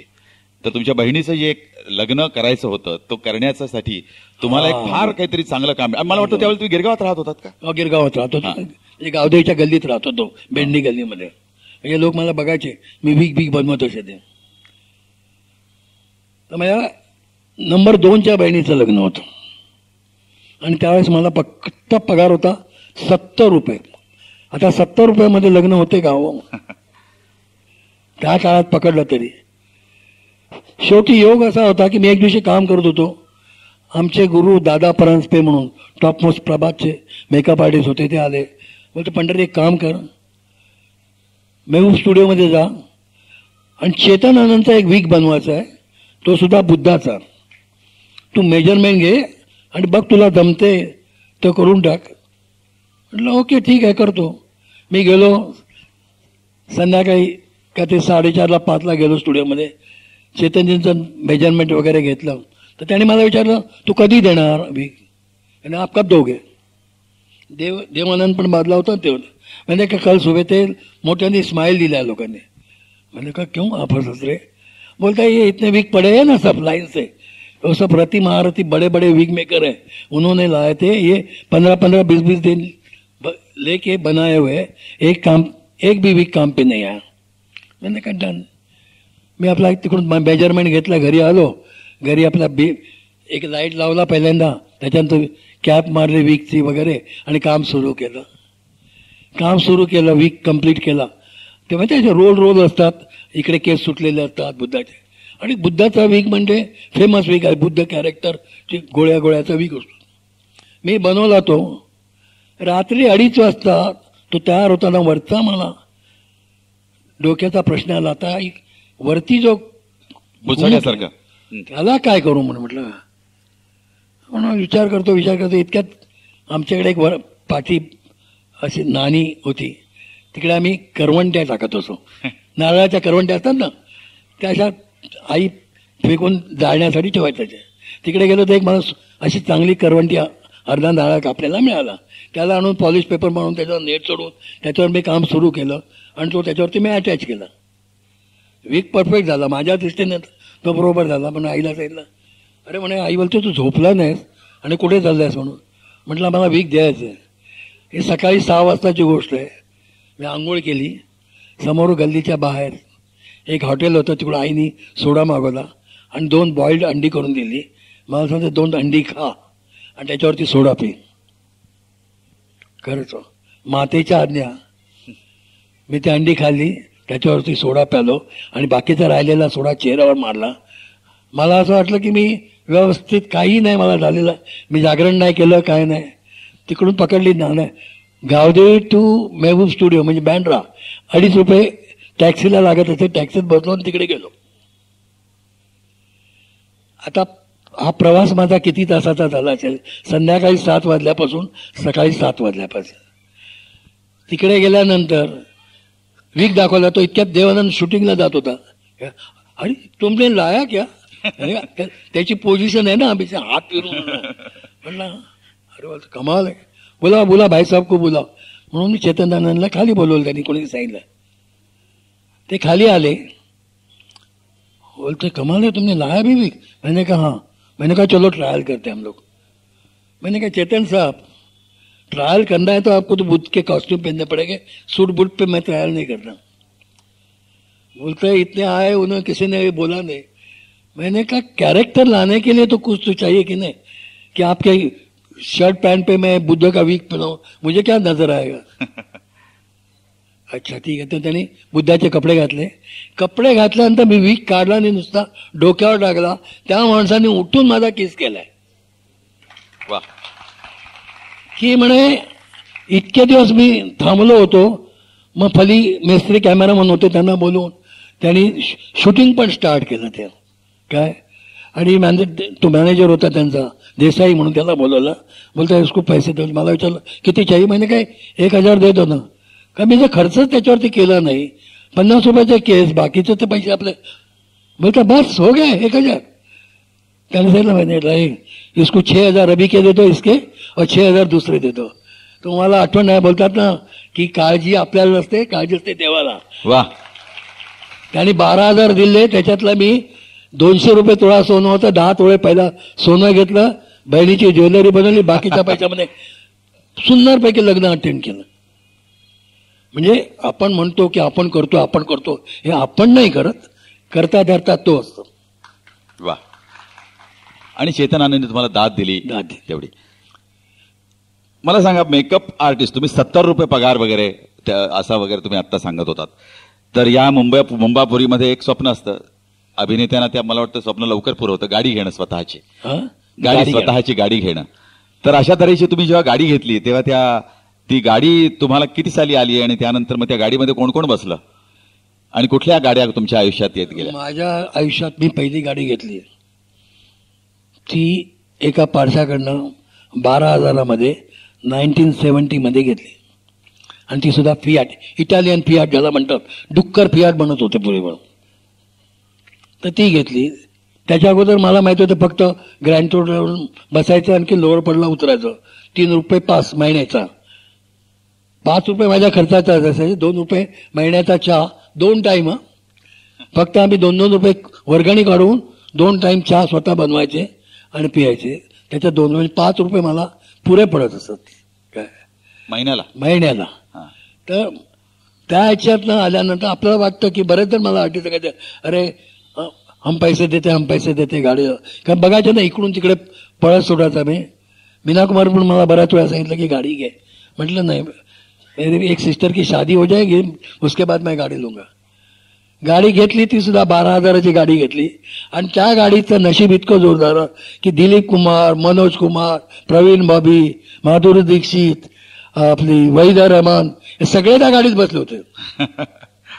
म्हणजे प्रत्येकाने त्याचा बोध घेतला का. आणखीन त्यानंतर मी ती गाडी विकल्यानंतर अँबॅसिडर माझ्या हातात आली. ती पण फार स्वस्तात सेकंड हँड होती. त्याच्यानंतर मी एक फियाट घेतली आणखीन, ती प्रीमियर पद्धतीची, ती पण सेकंड हँड होती. आणि त्याच्यानंतर मी नवी फियाट घेतली, ती 2.5 लाखाची AC वाली. ती विकल्यानंतर मला वाटलं चला आता काय करूया म्हणून टाटाची गाडी घेतली, इंडिगो गेली. आणि त्या चर्तीमध्ये शेवटी माझ्याकडे इनोवा आली. आणि ती सुद्धा आज इनोवा गेली. आज मी ती गाडी काढली. बर. नवी इनोव्हा घ्यायची म्हणून. वा वा वा. छान आहे. म्हणजे एक मेकअप आर्टिस्ट पण देखील त्याला त्याच्या आयुष्यात गाडीचं सुख हे पण महत्वाचं असतं. कारण आपण जर पाहिलं ते यानात तर या ठिकाणाहून त्या ठिकाणी असं इतकी धावपळ प्रचंड या वयात देखील आपण पाहतोय. आणि मग त्यांच्या त्या पुन्हा जुन्या काळामध्ये किती होत असेल. मला सांगा, तुमच्या मेकअप रूम मध्ये खूप गॉसिप्स तुम्हाला ऐकायला मिळत असतील ना, नटांचा काय त्यांची प्रेम प्रकरणं किंवा हे बघा, काय कोणाशी प्रेम आहे चालू. हे प्रेम प्रकरण चालू राहतातच. तिकडे आपण कशाला लक्ष घाला, हा प्रश्न असतो का? नाही, पण जसं आता काय होतं की ते त्या मेकअप रूम मध्ये जास्तीत जास्त काळ घालवतात ही माणसं. त्यामुळे आपलं मन मोकळं करायला आता दादा समोर आहेत आणि दादा एवढे प्रेमळ आहेत म्हणल्यानंतर दादा मी काय करू, तुमचा सल्ला काय? नाही असं सल्ला काय म्हणजे आता जसं तुम्ही म्हणता ना, ज्या बच्चनचं मेकअप करताना अमिताभचा आणि तिचा रोमांस चालला होता हे मला माहित होतं. पण ज्याला एक भीती होती की हा मनुष्य माझ्यावर लग्न करेल की नाही, तेच नीतू सिंगच्या बाबतीत होतं काय. आणि हे मलाच प्रश्न विचारत राहिले, जसं काय मी याच्यातनं गेलेलो आहे, पार पडलेलं आहे म्हणून काय. म्हणतात ह्याच्यावर लग्न केले त्याने योग असतो, योगामध्येच त्यांना वाव मिळतो असं असते. आता माधुरीने इतक्या लोकांबरोबर काम केलं आणि केलं कुठे, डॉक्टर बरोबर ना, आणि तो सुद्धा शेजारी राहत होता शिवाजी पार्कला पहिला म्हणून. पण हे ठीक आहे, म्हणजे मी त्यातला गॉसिपचा भाग सोडून देऊया, पण त्यांची सुखदुःख, त्यांच्या अडचणी याबाबत तर तुम्हाला सल्ले विचारत असतील ना, अशा काही तुम्हाला आठवत आहेत का? की नाही, अडचणी तर प्रत्येकाच्या असतात, काही जणांच्या अडचणी. उदाहरण घ्या ना मीना कुमारीचं. मीना कुमारीचं जर तसं लाईफ पाहिलं तर काहीच नाही. कारण बिचारीला ना मूल ना काय, जेवढं कमावलं ते या लोकांनी खाल्लं काय. शेवटी ज्यावेळेस टॅक्सेस भरायचे होते त्यावेळेस पण कोणाकडे पैसा नाही, तिच्याकडे काय नाही काय. पण एवढं असून सुद्धा याच्यामध्ये तोंड देणं हे फार कठीण असतं. भर तापामध्ये भरला किती टेम्परेचर किती असो त्याच्यात ती शूटिंग करायची. इवन मी पण कधी रात्र किती ताप असो काय, आई म्हणते अरे जायचं नाही म्हटलं, इथे काम लाखो रुपयाचं नुकसान होईल त्याचं काय. माझे वडील गेले, दुसऱ्या वर्षी पण मी शूटिंगला गेलो का, त्या प्रोड्युसरचं नुकसान होऊ नये म्हणून. आई गेली, काम करत होतो. भाऊ गेला, काम करत होतो. म्हणजे मी हे जाताना अगदी कोणी म्हणजे असं मी जवळ कोणाच्याच नव्हतो. माझी काकी जात होती, काकी. मी एमसम डॅमवरनं येतो, सिलसिलाचं शूटिंग चाललं होतं काय. तर तिकडं आम्ही डायरेक्ट काश्मीरला जाणं होतं आमचं. म्हणून मी म्हटलं शनिवार आहे म्हणून यश चोपड़ा सांगितलं, यश जी म्हणलं एक काम करता हूँ, मैं बॉम्बे जाता हूँ, शाम को वापस कल सुबह के फ्लाइट में आके मैं श्रीनगर पहुंच जाता हूँ. तर यश चोपड़ाने सांगितलं बहन के टक्के, त्याचं बोलण्याची ही पद्धत असते, बहन के टक्के ये दोनों का मेकअप कौन करेगा उधर. मैंने कहा मैं कल आ रहा हूँ ना, कल आ रहे हो, समझो प्लेन नहीं मिला तुमको, क्या हो गया तो क्या करेंगे. ठीक आहे, मी तसाच आपला श्रीनगरला गेलो आणि योगायोगाने पता लागला की त्या दिवशी माझी काकी, ज्यावेळेस मी सांगितलं त्या दिवशी म्हणजे मी घरी गेलो असतो तर माझी काकी मला भेटली असती, कारण ते टाईम होतं. पण योग नव्हता. या ह्याच्यात मी तिकडे गेलो, तिकडे बघितलं तर टेलिफोन्स पण बंद श्रीनगरवरनं, सगळं प्लेन पण बंद, सगळं इतका बर्फ पडला होता. तुमचे वडील आजारी असताना देखील असंच झालं? कुठं तुम्ही शूटिंग करत होतात का? शांताराम बापूंच्या स्टुडिओमध्ये शूटिंग करत होतो. पिक्चरचं नाव होतं परछाई. परछाईमध्ये मेकअप केल्यानंतर ऍक्टिंग करणं हे भाग होतं. तिकडे राजकमलच्या आवारात सगळे टेक्निशियन, ऍक्टर कम मेकअप कम फोटोग्राफर सगळं असतात. त्याप्रमाणे मी एक होतो काय. वडील माझे फार आजारी होते. मला काय संध्याकाळी मी एक शॉट देत होतो, संध्याकाळचे 6:30 वाजले असतील. त्यावेळेस माझ्या हातात एक ग्लास होता, मी पाणी पित होतो, फुटल्यावर तुम्ही अण्णा सांगितलं, अण्णा मी जरा घरी जातो. अरे गारवा शॉट दे पहिला काय. त्याने मी शॉट दिला, त्याच्यानंतर त्यांनी त्यांची गाडी दिली. मी गावदेवीला पोहोचलो, बघतो तर काय माझ्या घराच्या बाहेर सगळी क्राऊड होतं. भेंडेगिरी पूर्ण क्राऊडने भरलेली होती. आणि की कळलं मला की इतक्या वाजता वडिलांचा प्राण सोडले. त्यांनी वाट पाहिली 6:35 पर्यंत काय, आणि प्राण सोडले. का मी त्यांना माहिती 6:30ला एंटर होणार एवढं माहिती. विचारलं त्याने कुठे आहे पण, आणि प्राण सोडले. अरे. म्हणजे हे प्रत्येकाच्या याच्यात असते.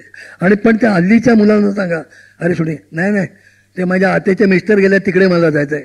अरे आत्याचे मिस्टर गेल्यात, आत्या कुठच्या लांब येतात, तर मामाचा मिस्टर बायको गेले तिकडे, म्हणजे ती काम सोडून पहिला तिकडे धावतात. आणि ती जी कामं आम्ही सांभाळायची. वर्क इज वर्शिप असं म्हणतात. अशा पद्धतीने त्यांनी एक व्रतस्थ म्हणून तुम्ही त्या संपूर्ण कामाकडे बघत होतात. या सगळ्या गडबडीमध्ये आपल्या घरच्या कुटुंबियांना म्हणजे आपल्या पत्नीसाठी, मुलांसाठी असा वेळ तुम्हाला देता आला की नाही? नाही. मुलांसाठी मुलं आपल्या ह्याच्यानेच वाढल्यात मी समजतो. कारण प्रत्येकजण मी कधी त्यांना सांगितलं नाही तुम्ही हे शिका, फक्त मी सांगितलं या लाईनमध्ये कोणी येऊ नका, हे माझं होत होतं. का अरे बाप. मी जो भोगले ते तुम्हाला नको आहे, फॅमिली लाईफ पाहिजे म्हणून मी हे करत होतो. माझी एक मुलगी आर्किटेक्ट झाली, तिच्या जे स्कूलला परमिशन पाहिजे होती, तर तिने मला सांगितलं की दादा परमिशन मिळणं ॲडमिशन मिळणं मुश्किल आहे, तर तुम्ही सुनील दत्तनं जरा इन्व्हॉल्व करा. कारण सुनील दत्त मेन पॉप्युलर म्हणून होतं ना, राजकारणात पण होते. राजकारणात पण हां. तर मी सुनील दत्तनं बोलणार इतक्यात फोन आला तिचा की नको मला ॲडमिशन मिळाली म्हणून. मैं एकदम चकित झालो, कमाल है. तो मला सुनील विचारलं, मैंने कहा नहीं उसको एडमिशन मिला इसीलिए, न तो मैं आपको रिक्वेस्ट करने वाला था. काय म्हणजे मुलं शिकल्या, तर मुलगी दुसरी माझी जी आहे स्पीच आणि डॉक्टरची ऑस्ट्रेलियाला आहे, ती पण तशी. मुलगा पण हा सिव्हिलला आहे तिकडे, तो पण धाकटा पण बघा. चारही मुलं व्यवस्थित शिकलं अगदी. काय त्यांच्यापैकी कोणालाही तुमच्या क्षेत्रात यावंसं वाटलं नाही का? तुम्ही ठरवलं? मी सांगितलं नाही. कारण बऱ्याच जणांनी मला हे केलं की टाका टाका टाका, पण म्हटलं मी जो आयुष्य काढले ते त्यानं त्यांच्या आयुष्यात येऊ नये या हेतूने. का पण मग त्याची तुम्हाला दाद कोणी दिली का? असं म्हणजे तुम्हाला तुम्ही योग्य केलं तसं? योग्य केलं.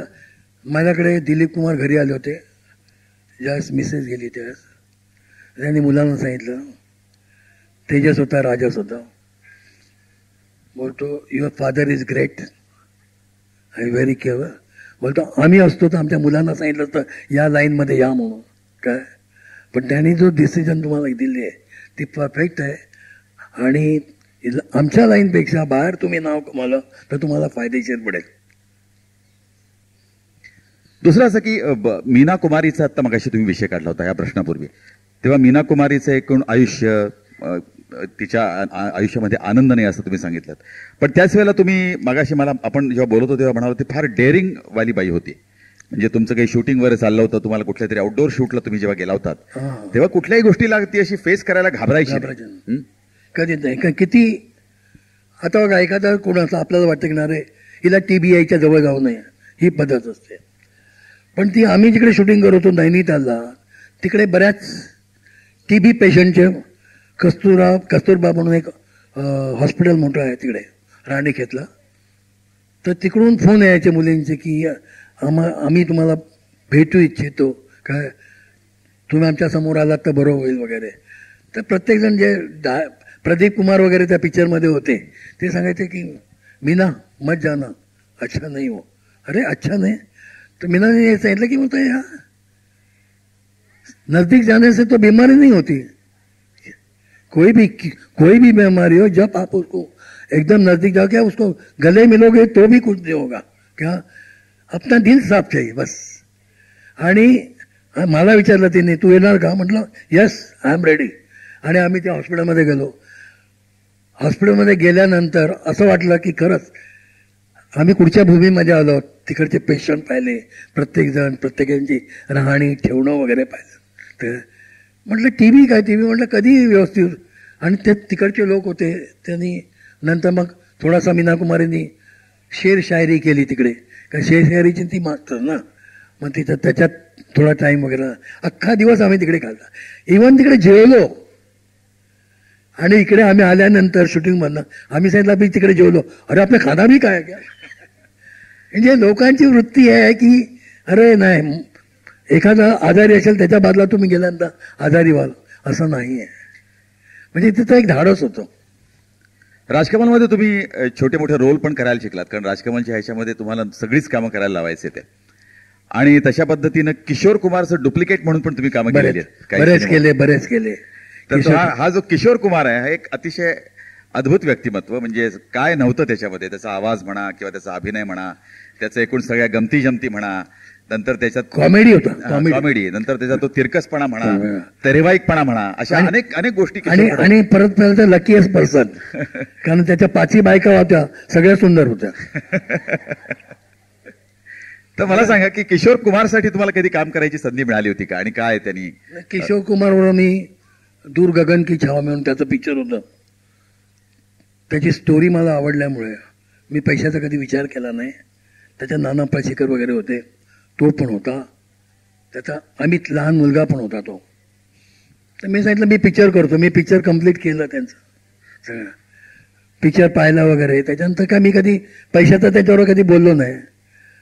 पण एक दिवशी मेहबूब स्टुडिओमध्ये ना खुदा तो शूटिंग करत होतो, तिकडे तो मला भेटला तर मला बोलतो अरे क्या कर रहा?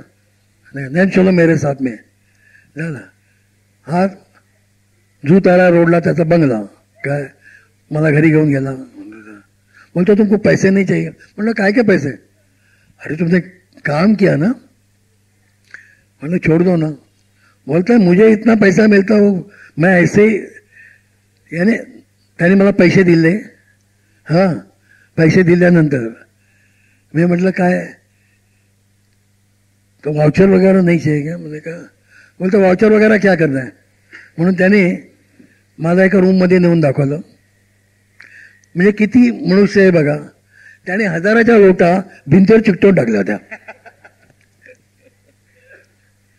म्हणजे आर्टिस्ट असला तरी त्याचं काहीतरी एक हे वाटतं की आता मला वाटतं मी ज्या लीना चंदावरकरसाठी मी गेलो त्यांच्या घरी, त्यात किशोर कुमार वरती पोहोचले होते हिच्यामेका. तर भिंतीला एक नोट तरी राहिली होती तिकडे रोडला. म्हणजे याने बाकीच्याला कलर काढला होता, पण एका साईडला तर तिला पण साईडला. म्हणलं हे क्या ओ उनकी आदत थी तो चिपका दिए थे उन्होंने. असं असतं. म्हणजे मनुष्य इतका चांगला होता.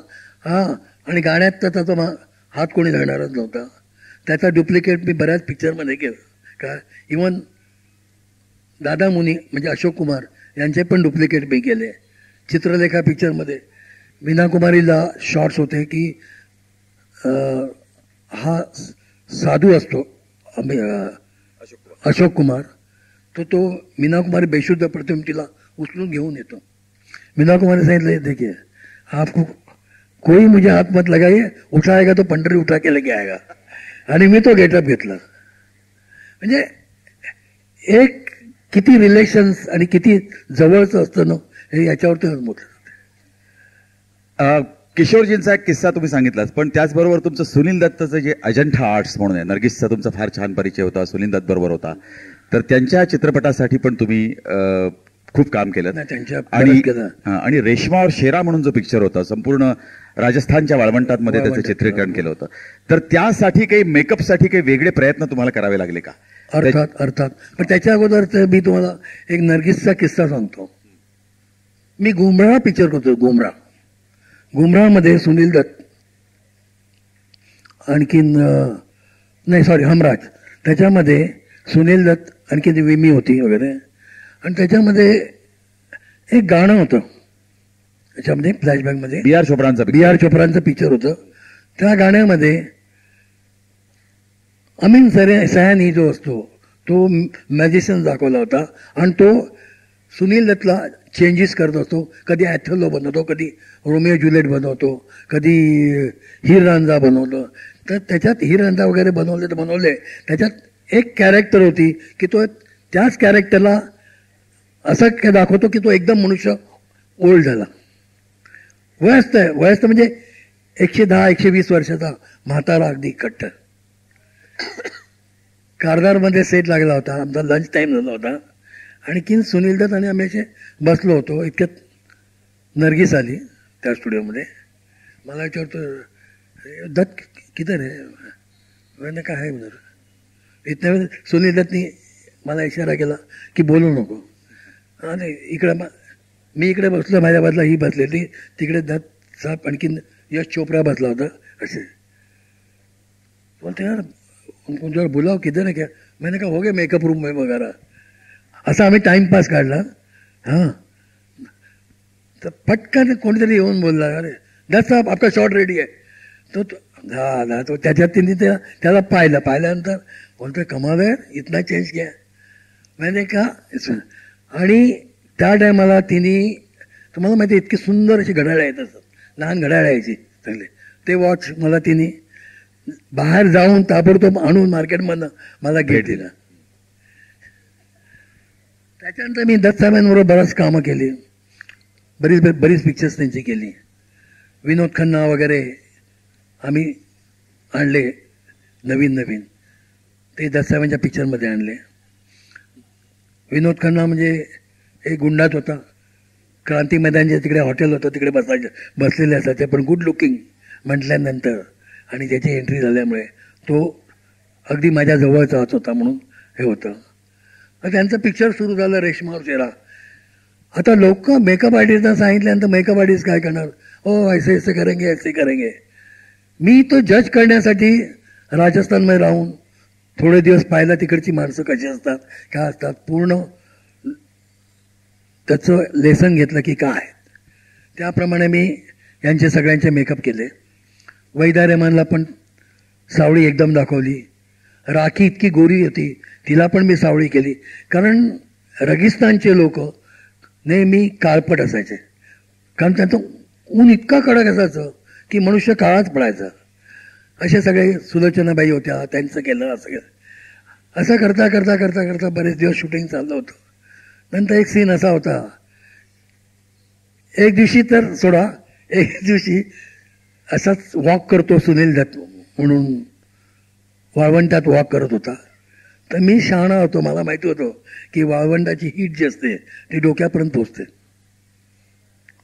तर मी खालचं गवत असते, ते गवत मी पायाला चिकटवलं होतं. हां त्याने फक्त ऑर्डर दिले होते की प्रत्येकाने बिन चपलाशिवाय चालायचं, म्हणजे त्याला पण स्फूर्ती येईल या हिशोबाने चाललं होतं. तर आम्ही ते केलं. मी हुशार ना, मी आपलं खाली गवत चिकटवून घेतलं होतं पायाला, आणि मी काय त्याच्यावर मला जास्त काम असायचं ना, की कुठे काय किती अंतर झाल्यानंतर दाढी दाखवायची, कुठे काय करायचं आहे. संध्याकाळी पाहिलं तर त्याच्या डोक्यात ताप चढला. हीट जी आहे ती त्याच्या मस्तकामध्ये चढली. सगळ्या म्हणजे वैदापासून राखीपासून मी काय नरगिस काय सगळे तेल तिच्या डोक्यावरती मारतात, आणि तेल होते गरम. जर हात लावला का तेल एकदम गरम व्हायचं. त्याच्यानंतर एक शूटिंग निघालं की त्या माणसाला गोळी लागलेली असते हातावरती. हा किस्सा तर इतका छान झाला, त्याच्यामुळे पण बरंचसं नाव झालं की त्या गोळीला मला माहिती होतं की हा शॉट देता कुठे आग असेल दाखवलेली तिकडे फूक मारणार आणि आपल्या हाताला जाळून घेणार. हा सीन असतो. इकडे सनसेट आणि या साईडला मूनराईज. वाळवंटात इतकं सुंदर वातावरण कुठे बघायला मिळत नाही, तर इकडे सनसेट होत होता, इकडे मूनराईज. मग तो शॉट लावला होता ट्रॉलीवरती. हा तिकडून चालत येतो आणि तिकडे मूनराईज जिकडे आहे तिकडे असे एक लाकडाची आग पेटवलेली, तो त्याला घेतो आणि म्हणजे मूनच्या ह्याच्यामध्ये ते फुकतो, ते त्याचे आगीचे कण उडत असतात. हा शॉट होता. आणखीन तो आपल्या हाताला घेऊन भाजतो. भाजल्यानंतर तर मी काय केलं, त्याच्या अगोदरच मला माहिती आहे काहीतरी करेल म्हणून मी आपल्या आयडियाने एक ॲस्बेस्टॉस सीट कपडा मिळतो तो त्याच्या हाताखाली लावला, त्याच्यावरती मेकअप केलं, त्याच्यावरती ते गोळीचं दाखवलं, त्याच्यावरती वॅक्स लावलं एक स्पेशल काय, आणि तो त्याच्याने तो रक्त वाहत होता, तो दात तिकडे गेला असा, आणि असा वाकला, फूक मारली आणि तो जळलेलं लाकूड घेऊन त्याने इकडे जोरात दाबल्यानंतर जशी चरबी वितळते ना तशी चरबी इकडून वितळल्यानंतर समोरचा जो कॅमेरामन फोकस करत होता तो बेशुद्ध पडला. कारण त्याला तर बघूया ना की जसं एखाद्याची बॉडी जळावी हे निघते तशाप्रमाणे ते चरबी जळल्याचं वाटलं. तो बेशुद्ध पडला, इकडे सुनील दत्त भडकलेला होता. मी कॅमेऱ्यात पाहिलं, कॅमेरा ओके आहे म्हटलं, शॉट ओके आहे का. आता मग त्याच्यानंतर मी तिकडे त्या जागेवरती बसलो, तो होता तिकडे, कॅमेरा दाखवला, म्हटलं हां फोकस आहे, चलो चलो चलो. मग त्याला पाणी मारून उठवला भेटवला आणि मग घेऊन गेलो. असे किस्से आहेत. एक वेळ तो रणजित आर्टिस्ट, तो पण त्या पिक्चरमध्ये होता. आम्ही, माझी आजारी होती आईची आई, म्हणून आम्ही 100 किलोमीटर जीप चालून आलो होतो. मला फक्त बोरिवलीला फोन करून आजीची प्रकृती विचारायची होती म्हणून. तर आम्ही सुनीलच्या बाजूला पुढे बसलो होतो, अमिताभ मधल्या सीटवरती बसला होता, आणखी रणजित पाठीमागे बसला होता. तर रेगिस्तानमध्ये गाडी अशी हलते काय. आम्ही थोडे म्हणजे पोचलो लोकेशन, म्हणजे याच्यामध्ये प्रत्येकजण आपल्या टेंटमध्ये गेले, थंडी भरपूर म्हणून काय हे पत्ता नाही. सकाळी आम्ही असं उठतो, मी बाहेर मेकअपला बसलो टेंटच्या बाहेर, तर बघतो एक जण लंगडत येत आहे म्हणून. तर म्हटलं कोण. तर इतकं वैदानी जायचं, अरे पंढरी हो तो गोली लगताय. गोली म्हणजे रणजित. तो 5 मैल चालून आला, म्हणजे तुम्ही विचार करा. आणि वाळवंटात म्हणजे मनुष्य तिकडे पडला काय गेला काय ते पत्ता लागत नाही. अशा पद्धतीवर आम्ही काम करत होतो. आणि 3 महिने त्या वाळवंटात आम्ही राहत होतो. जेवणामध्ये वाळू जायची ती पण खायची, कधी कधी विंचू निघायचे, चावायचे, ते पण माहिती होतं. म्हणजे अशी कामं करावी लागतात या लाईनमध्ये. पण मला आधार आठवते, माझी मिसेस जेव्हा जास्त झाली, ज्यावेळेस मला कळलं सुशिक्षामध्ये, मला जेव्हा डॉक्टरने सांगितलं, मी त्या डरचं शूटिंग करत होतो. जुही चावलाचं मेकअप करून. कुठला सिनेमा. डर. जुही चावलाचा मेकअप करून मी आलो होतो. तर मी सरळ हॉस्पिटलमध्ये आलो तर मला डॉक्टर सांगायला आलं की अरे दामले डॉक्टर इस फॉर्म पे तुमची सही पाहिजे. म्हटलं का. नाही म्हणजे हिला आर्टिफिशियल ब्रिदिंग द्यायचं आहे. तर म्हटलं असं का. म्हणून सही केली. त्याने ते काय तिकडे होल मारतात, तिकडे मशीन बसवतात काय. तर ते बसवलं आणि ते मशीन चालू केलं. थोड्या वेळ मी असा तिकडे उभा होतो, बघितलं तर त्याने मशीन काढलं आणि दुसऱ्या बाईला लावलं आणि यांना हाताने ब्रिदिंग सुरू केलं.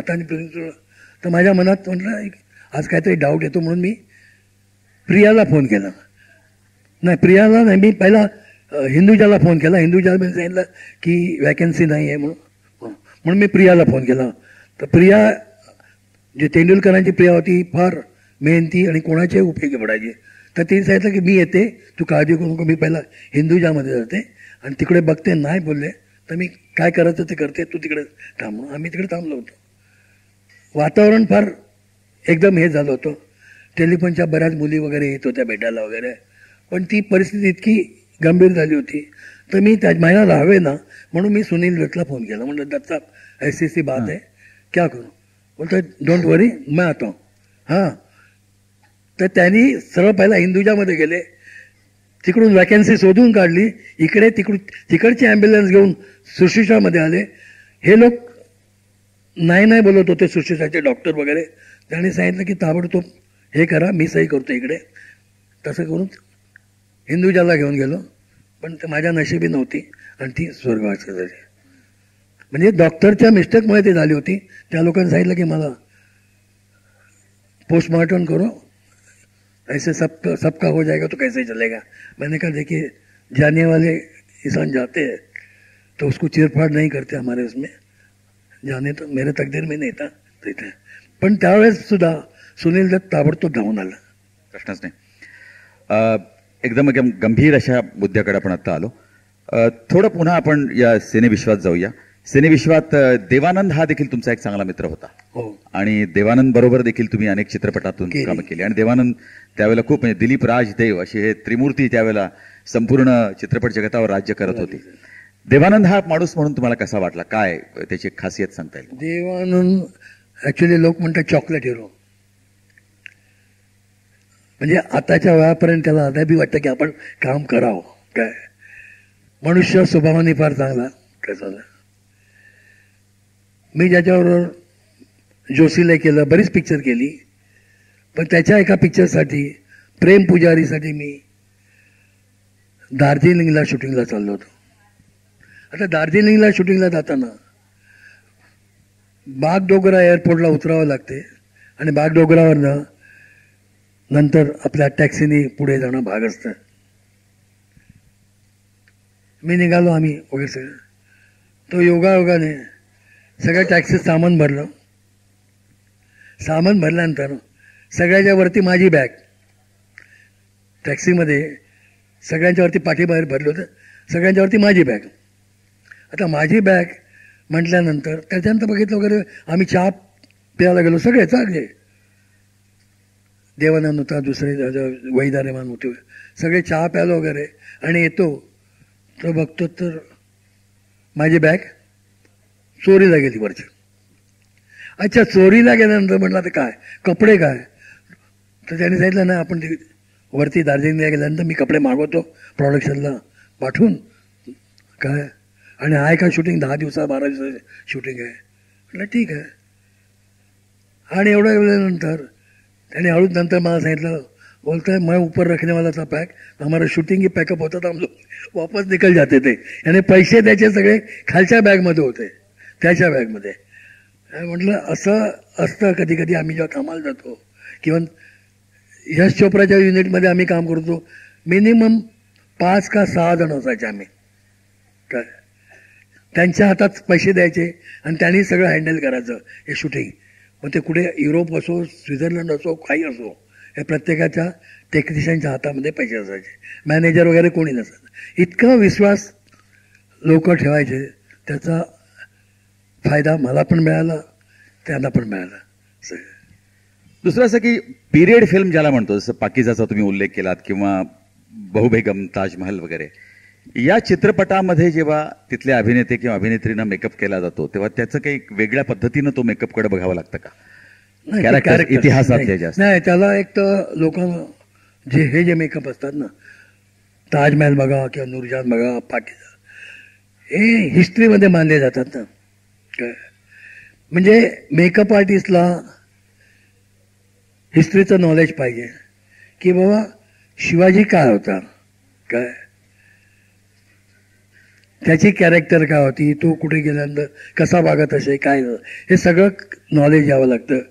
आता तुम्ही ताजमहल पाहिला तर ताजमहलमध्ये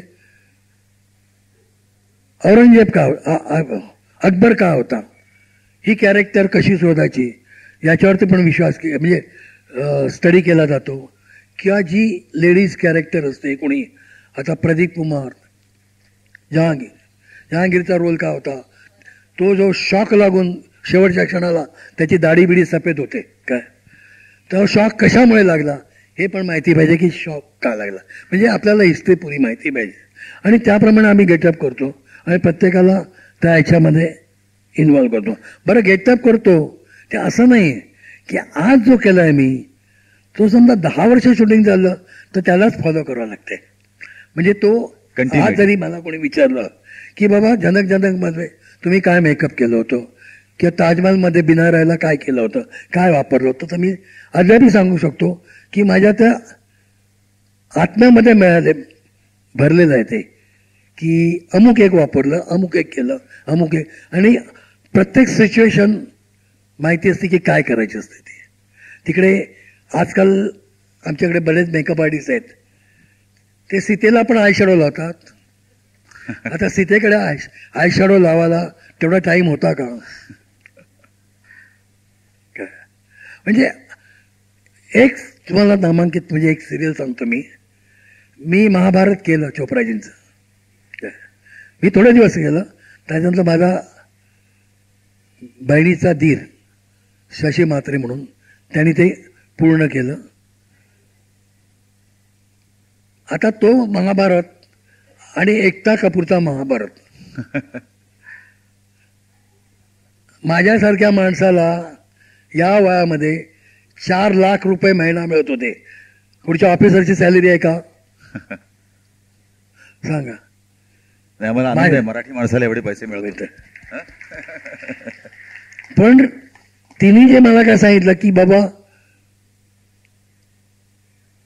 हे मी ताजमहल हे महाभारत बनवते, त्याला द्रौपदीला टॅटो लावा, द्रौपदीची साडी लो पाहिजे. म्हटलं शक्य आहे का? म्हटलं जे सुरू झाला वॉर का सुरू झाली आपसामध्ये त्यांची भांडणं, तर द्रौपदी वस्त्रहरण हे तिला नॉलेज नाही की तिने काय सांगितलं. शेवटी बघितलं तर मी काय ते पिक्चर केलं नाही, मी कंपनी तेवढ्या ह्याच्यात सोडून दिली. आणखीन तिने ते केलं आणि शेवटी ते सिरियल धाप करून खाली पडले. लोकांना कधी पटणारच नाही ना, काय लोकांना माहिती आहे. आता तुम्ही कोणाला कृष्णाला एकदम युरोपियन बनवा तर चालेल का? पण तुम्ही चित्रपटात इतक्या उत्तम व्यक्तिरेखांचा अभ्यास करून त्याप्रमाणे त्याला मेकअप कसा केला पाहिजे याचा पण तुम्ही अभ्यास करून त्याप्रमाणे तो मेकअप करायचात. पण तुम्ही सिरियलमध्ये बालाजी टेलिफिल्म्समध्ये तुम्ही जिथून सोडलं म्हणून सांगितलं, तर ते सिरियलमध्ये आल्यानंतर तुम्हाला त्या असा काय प्रचंड शॉक बसला की काय? अर्थात साहजिक आहे. आता मला जरा विचारलं की ही आई पहिल्यांदा 2 मुलाची आहे, ती मुलं मोठी होतात. आता एकटा सांगितलं, म्हटलं इथं वय मी वाढवतो. नहीं नहीं नहीं, चॅनल का कहते इसका एज ज्यादा बढ़ाना नाही. अरे म्हणजे मुलं मोठी झाली तरी ती त्याच याच्यामध्ये चाललेली असते. अरे मनुष्य कॅरेक्टर, सकाळचा सीन आहे तिकडे तुम्हाला कुठे आयशॅडो वगैरे दाखवायचं, तुम्हाला नॅचरल बाय ठेवा. नाही, लगाई आयशॅडो वगैरे. अशी सिरियल्स करत होते ते. काय तर काय म्हणजे अर्थात मनुष्य पैशासाठी काम करतो, काय मान्य आहे. पण माणसाने पडून काम करू नये, माझी ही वृत्ती आहे.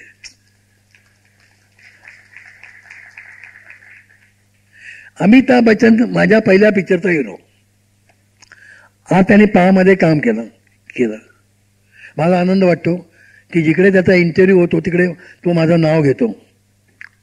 त्याने विचारलं का? ज्यावेळेस ते पिक्चर चाललं होतं 7 हिंदुस्थानी, त्याचं शूटिंग चाललं होतं गोव्यामध्ये.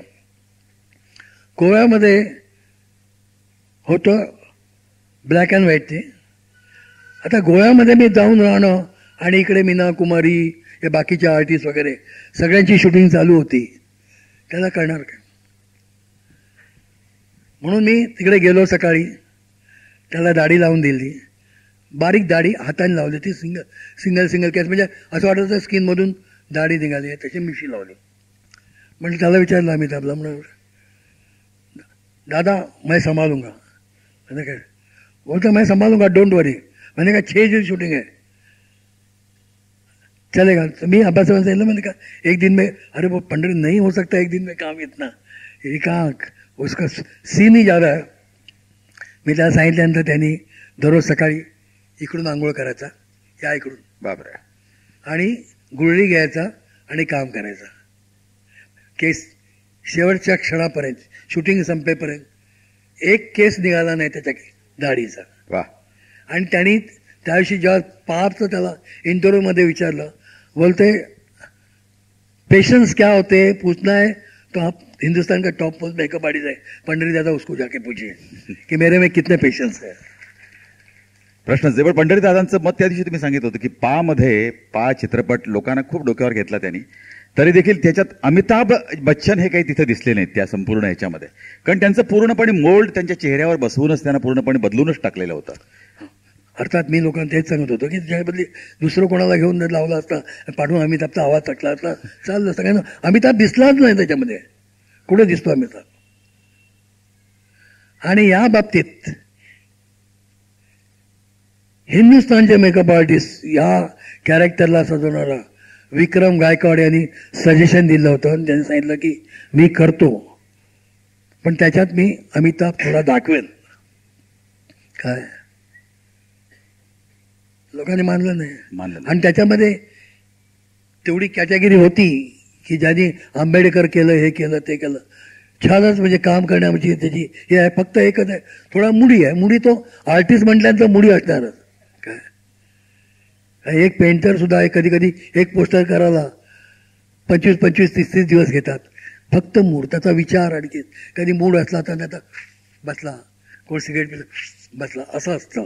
काय तसं असतं की हा कधी असला व्यवस्थित करतो, काय नाही तर थांबणार. अशा पद्धतीवरचा मेकअप आर्टिस्ट आहे. त्यांचं नाव आहे विक्रम गायकवाड. वा. दादा एक प्रश्न माझा शेवटचा प्रश्न, कारण आता 10-25 झालेले आहेत आणि इतका time गेला? काही लोकांना प्रश्न एखाद दुसरा असेल तर तो घेऊच आपण, की तुम्ही तुमच्या मुलांना या इंडस्ट्रीत येऊन दिलं नाही कारण त्यांना पर्सनल लाईफ नाही असं म्हणालात. आत्ता तुम्ही सांगितलं की एक उत्तम मेकअप आर्टिस्ट असेल तर यश चोप्रा वगैरे अशा प्रोडक्शनमध्ये देखील महिन्याला 4-4 लाख रुपये किंवा सिरियलच्या प्रोडक्शन हाऊसेसमध्ये देखील 4-4 लाख रुपये मिळू शकतात. त्यामुळे इथं मेकअप आर्टिस्टला आता यश चोप्रा 12 ते 16 लाख देतो. तर माझा प्रश्न असा आहे की या क्षेत्रामध्ये तरुण पिढीतल्या लोकांना यायचं असेल तर या लोकांना तयार करण्यासाठी तुम्ही काही कोणाला शिकवणं किंवा यावं की नाही याबद्दल तुम्ही मार्गदर्शन काय करा? हा तुम्ही प्रश्न बरोबर केला. आता मी माझं इन्स्टिट्यूट आहे दादर आणि मॉरिससला. काय मी मेकअप शिकवतो स्टार इन्स्टिट्यूटमध्ये. पहिला मी घरी शिकवत असे. हिंदुस्थानमध्ये आता जेवढे टॉपला मेकअप आर्टिस्ट आहेत, मिकी कॉन्ट्रॅक्टर आहे, भरत गोडांबे आहे, किंवा विद्याधर भट्टे आहे, दीपक भट्टे आहे, या दीपक सावंत आहे, हे सगळ्यांनी माझ्या हातून मार खाऊन शिकलेले आहेत. काय आज ते करोडोनी कमावत आहेत. आज भरत गोडांबे सदाशिवमध्ये राहत होता एका खोलीमध्ये. आज त्याच्याकडे बघाल तुम्ही, फ्लॅट जाऊन त्याचा बघाल किंवा त्याची शॉप्स बघाल किंवा काय बघाल, तर मी पण जेव्हा आम्ही घरात गेलो तर मला खरंच आनंद वाटला की याचे वडील नसताना हा एक ग्रीटिंग कार्ड करून आपले दिवस काढत होता आणि माझ्याकडे आला. त्याच्यानंतर त्यांनी आपली कीर्ती अमर करून आज एका हाय लेवलला पोहोचलेला आहे. म्हणून ही लाईन फार चांगली आहे. बरेचसे लोक माझ्याकडे शिकत आहेत. त्यांची रोज म्हणजे महिना चांगला इन्कम होतो त्यांचा. नाही तर काही जर झाली ब्रायडल्स करतात, कुठे स्टेज प्रोग्राम करतात, कुठे काही करतात, किंवा फॅशन शो असेल फॅशन शोला जातात आणि इन्कम वगैरे चांगलं आहे. तर मी हे सांगत नाही की त्यांनी शिकू नये, पण शिकताना बाकीचं सगळं विसरलं पाहिजे. आपल्या शिक्षणाकडे लक्ष दिलं पाहिजे, तर त्याला हाय लेवलला जाता येते. थँक्यू दादा. काही आपल्यापैकी कोणाला काही प्रश्न विचारायचा आहे? कोणाच्या मनामध्ये एखादा प्रश्न की ज्याविषयी मी बोललो नसेन? विचारा प्रदीपजी.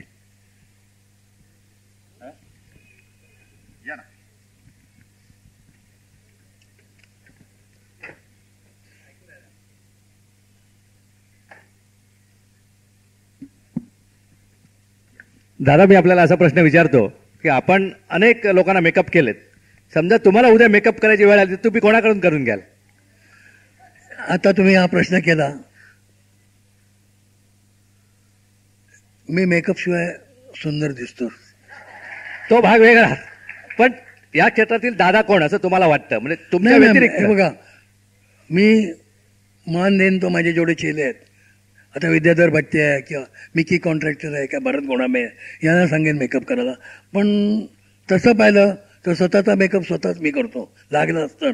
पण मला लागत नाही का मी आतापर्यंत जेवढे शोज केले किंवा टी व्हीला मी आलो आहे तो विदाऊट मेकअप मी झालो आहे. पण तुमच्या दृष्टीने सगळ्यात टॉपचा मेकअप पण कोण आहे? हा, विद्याधर भट्टे. याच्यासाठी की तो ऑलराऊंडर आहे. ऑलराऊंडर म्हणजे तुम्ही सुशिता सेनला टक्कल लावलं होतं त्यांनी, तिचे केस आतमध्ये टाकून. कोणाची ताकद नव्हती ओळखायची की सुद्धा करून आले की काय केले. धन्यवाद. असं पाहिजे. आणि एक शेवटचा प्रश्न, म्हणजे मी मुद्दामून उभा राहिलोय की वय वर्ष 80, दिवसभर तुमची धावपळ सगळी चाललेली असते आणि या दीर्घायुष्याचं रहस्य काय? म्हणजे तुमचं सगळं आयुष्य जे वर्णन तुम्ही केलं ते अनियमितता त्यामध्ये आहे. चांगला प्रश्न केला हा प्रश्न. अप्रतिम. What is the secret? कारण लोकांना कोण आयुष्यामध्ये सिगरेट ओढत असते, कोण तंबाखू खात असते, कोण ड्रिंक करत असतो, काय करत असते. माझा फक्त एकच योग आहे. मी सकाळी आंघोळ केली, देवाचा पाय पडला, कधी एक सुंदर मुलगी समोर येते, तिच्या गालावर हात फिरवतो का खुश.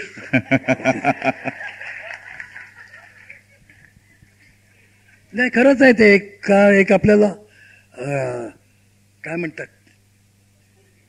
हुर मिळते की बाबा आपण हुरूप येतो, काहीतरी एक हुर येतो की आपण काहीतरी आहोत, याप्रमाणे चालतो. आज माझं वय 80 आहे, पण आयलायनर मी जेव्हा डोळ्याला लावतो एक लाईन. आता मी ऑस्ट्रेलियामध्ये पण वर्कशॉप घेतला, ते सगळे विचार करतात, एवढ्या मुली होत्या, म्हटलं तुमचा हात असा कसा चालतो? म्हटलं चालतो म्हणजे सवयीमुळे चालतो. नाही नाही, अशा आमच्या हात अशा हलतात. हो. म्हणजे त्याचं नाही, हे एक ईश्वरी देण आहे. आणखीन जे काय घडवले ते आमच्या आई बाबांच्या ह्याच्यानी आणि गुरूंच्या ह्याच्यानी बाबा मी बघतो. जोरदार टाळ्यांच्या गजरामध्ये आपण दादांना पुढील आयुष्याविषयी शुभेच्छा देऊया. दीर्घायुर आरोग्य लाभो याबद्दल धन्यवाद दादा.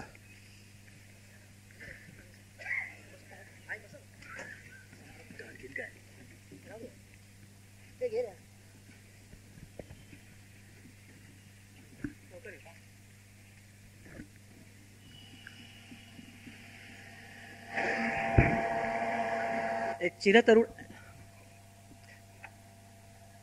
चिरतरुण असल्याचं रहस्य आत्ताच त्याने ते उलगडून दाखवलं दादांनी.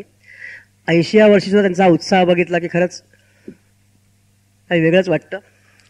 दादा, तुमचा संपूर्ण हे आता मुलाखत ऐकताना मी तुम्हाला मगाशी म्हटल्याप्रमाणे मला माझ्या वडिलांची आठवण झाली. किंवा लहान मुलांना अशा गोष्टी सांगितल्या जातात, तुमच्या वयाचा विषय हे केला की तुमच्या जमान्यातल्या वगैरे, तसे माझे वडील मला गोष्टी आम्हाला सांगायच्या चित्रपटसृष्टीतल्या. त्याला कारण असं होतं की माझे वडील सुद्धा या चित्रपटसृष्टीवर जवळजवळ 8-16 वर्ष होते. त्यापैकी राजकमलकडेच जवळजवळ 8 वर्ष होते, विशांतराम बापूंकडे, आणि बिमलरायकडे त्यांनी 8 वर्ष काढली. त्यामुळे जवळ 16 वर्षाचा त्यांचा अनुभव होता. मी जरी या वाडीत लहानाचा मोठा झालो असलो तरी त्याला माझे वडील आणि गोरेगावला राहायचे. लोकमान्य टिळकनगर आहे इथे, सुभाष देसाई वगैरे येतात त्याच गल्ली आतमध्ये, तिथे गीतासागर नावाची बिल्डिंग आहे गोसाव्यांची. आमच्या शेजारच्याच खोलीमध्ये इंडस्ट्रीतलेच भुतकर राहायचे, जे कपडेपटामध्ये होते. आणि त्यांचेच म्हणजे आपला जो भोसले गातो त्याचे काका DR भोसले हे आर्टिस्ट होते पेट, आणि त्यांचं खाली गॅरेज होतं मोठं, आणि तिथे ते मोठे मोठे पोस्टर्स त्याला बनवायचे. तिथे सुनील दत्त वगैरे सगळी मंडळी त्यांच्या भेटीसाठी वगैरे यायची. त्यांनाही मी जसं लहानपणी ते जेव्हा जायचो तेव्हा बघितलेलं आहे. या सिनेमातल्या बऱ्याच गोष्टी ऐकलेल्या आहेत. इव्हन माझे दुसरे काका जे गेल्या वर्षी आपण या ठिकाणी बघितलं असेल, जे आपण स्लाईड शो केला होता पक्ष्यांचा वगैरे, त्यांच्या माझ्या चुलत भावाचा इथे होता. तो आज मोठा मेहन खानोलकर म्हणून मोठा फोटोग्राफर, आज तो संबंध हिंदुस्थानात प्रसिद्ध आहे. तर त्यांचे वडील विश्वनाथ, त्यांचे आजमध्ये ते डिस्ट्रीब्युटर होते. तेही राजकमलमध्ये सुरुवातीला आले, त्यांना राजकमलमध्ये आणलं. ते राजकमलच्या माझ्या जुन्या बऱ्याच आठवणी आपण मगाशी म्हणाल, विशांतराम बापूंची जी एक शिस्त होती माझ्या माहितीप्रमाणे, त्याला ते स्वतः सुद्धा कार्ड पंच करायचे आणि टायमिंगच्या बाबतीत अतिशय कडक होते की वेळेवर सर्वांनी यायला पाहिजे. आज आपण बरेच वेळा कधी कामावर राहतो, कधी बाहेर पडतो, तसं तिथे नव्हतं. अतिशय कडक ही शिस्त होती. त्या सर्वांची आठवण झाली. मीना कुमारींचा आपण जेव्हा शेवट उल्लेख केला की काही शेवटच्या काळामध्ये किंवा अशा बऱ्याच लोकांचं होतं. इव्हन आपल्या अशा ललिता पवारांबद्दल आपण ऐकलं असेल की ललिता पवारांचं असं झालं की आम्हाला शेवटच्या 3 दिवस कळलंही नाही. एवढे मोठे आर्टिस्ट, मराठी आर्टिस्ट, आणि महाराष्ट्र पुण्यासारख्या ठिकाणी 3 दिवस नलिनी जेवणचं आता काल आपण बघितलं.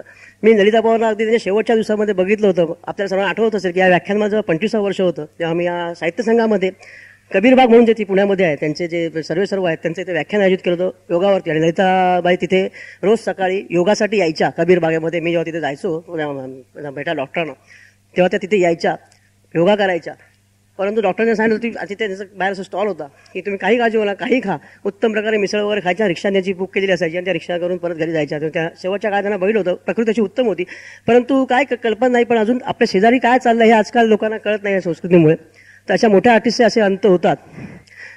दादा, मगाशी प्रश्नामध्ये राहून गेलं, पण आपण विनोदी अभिनेता मेहमूदचा काही त्यामध्ये उल्लेख कुठे आला नाही, कारण मेहमूद हा एक अतिशय खलवंदरी असा.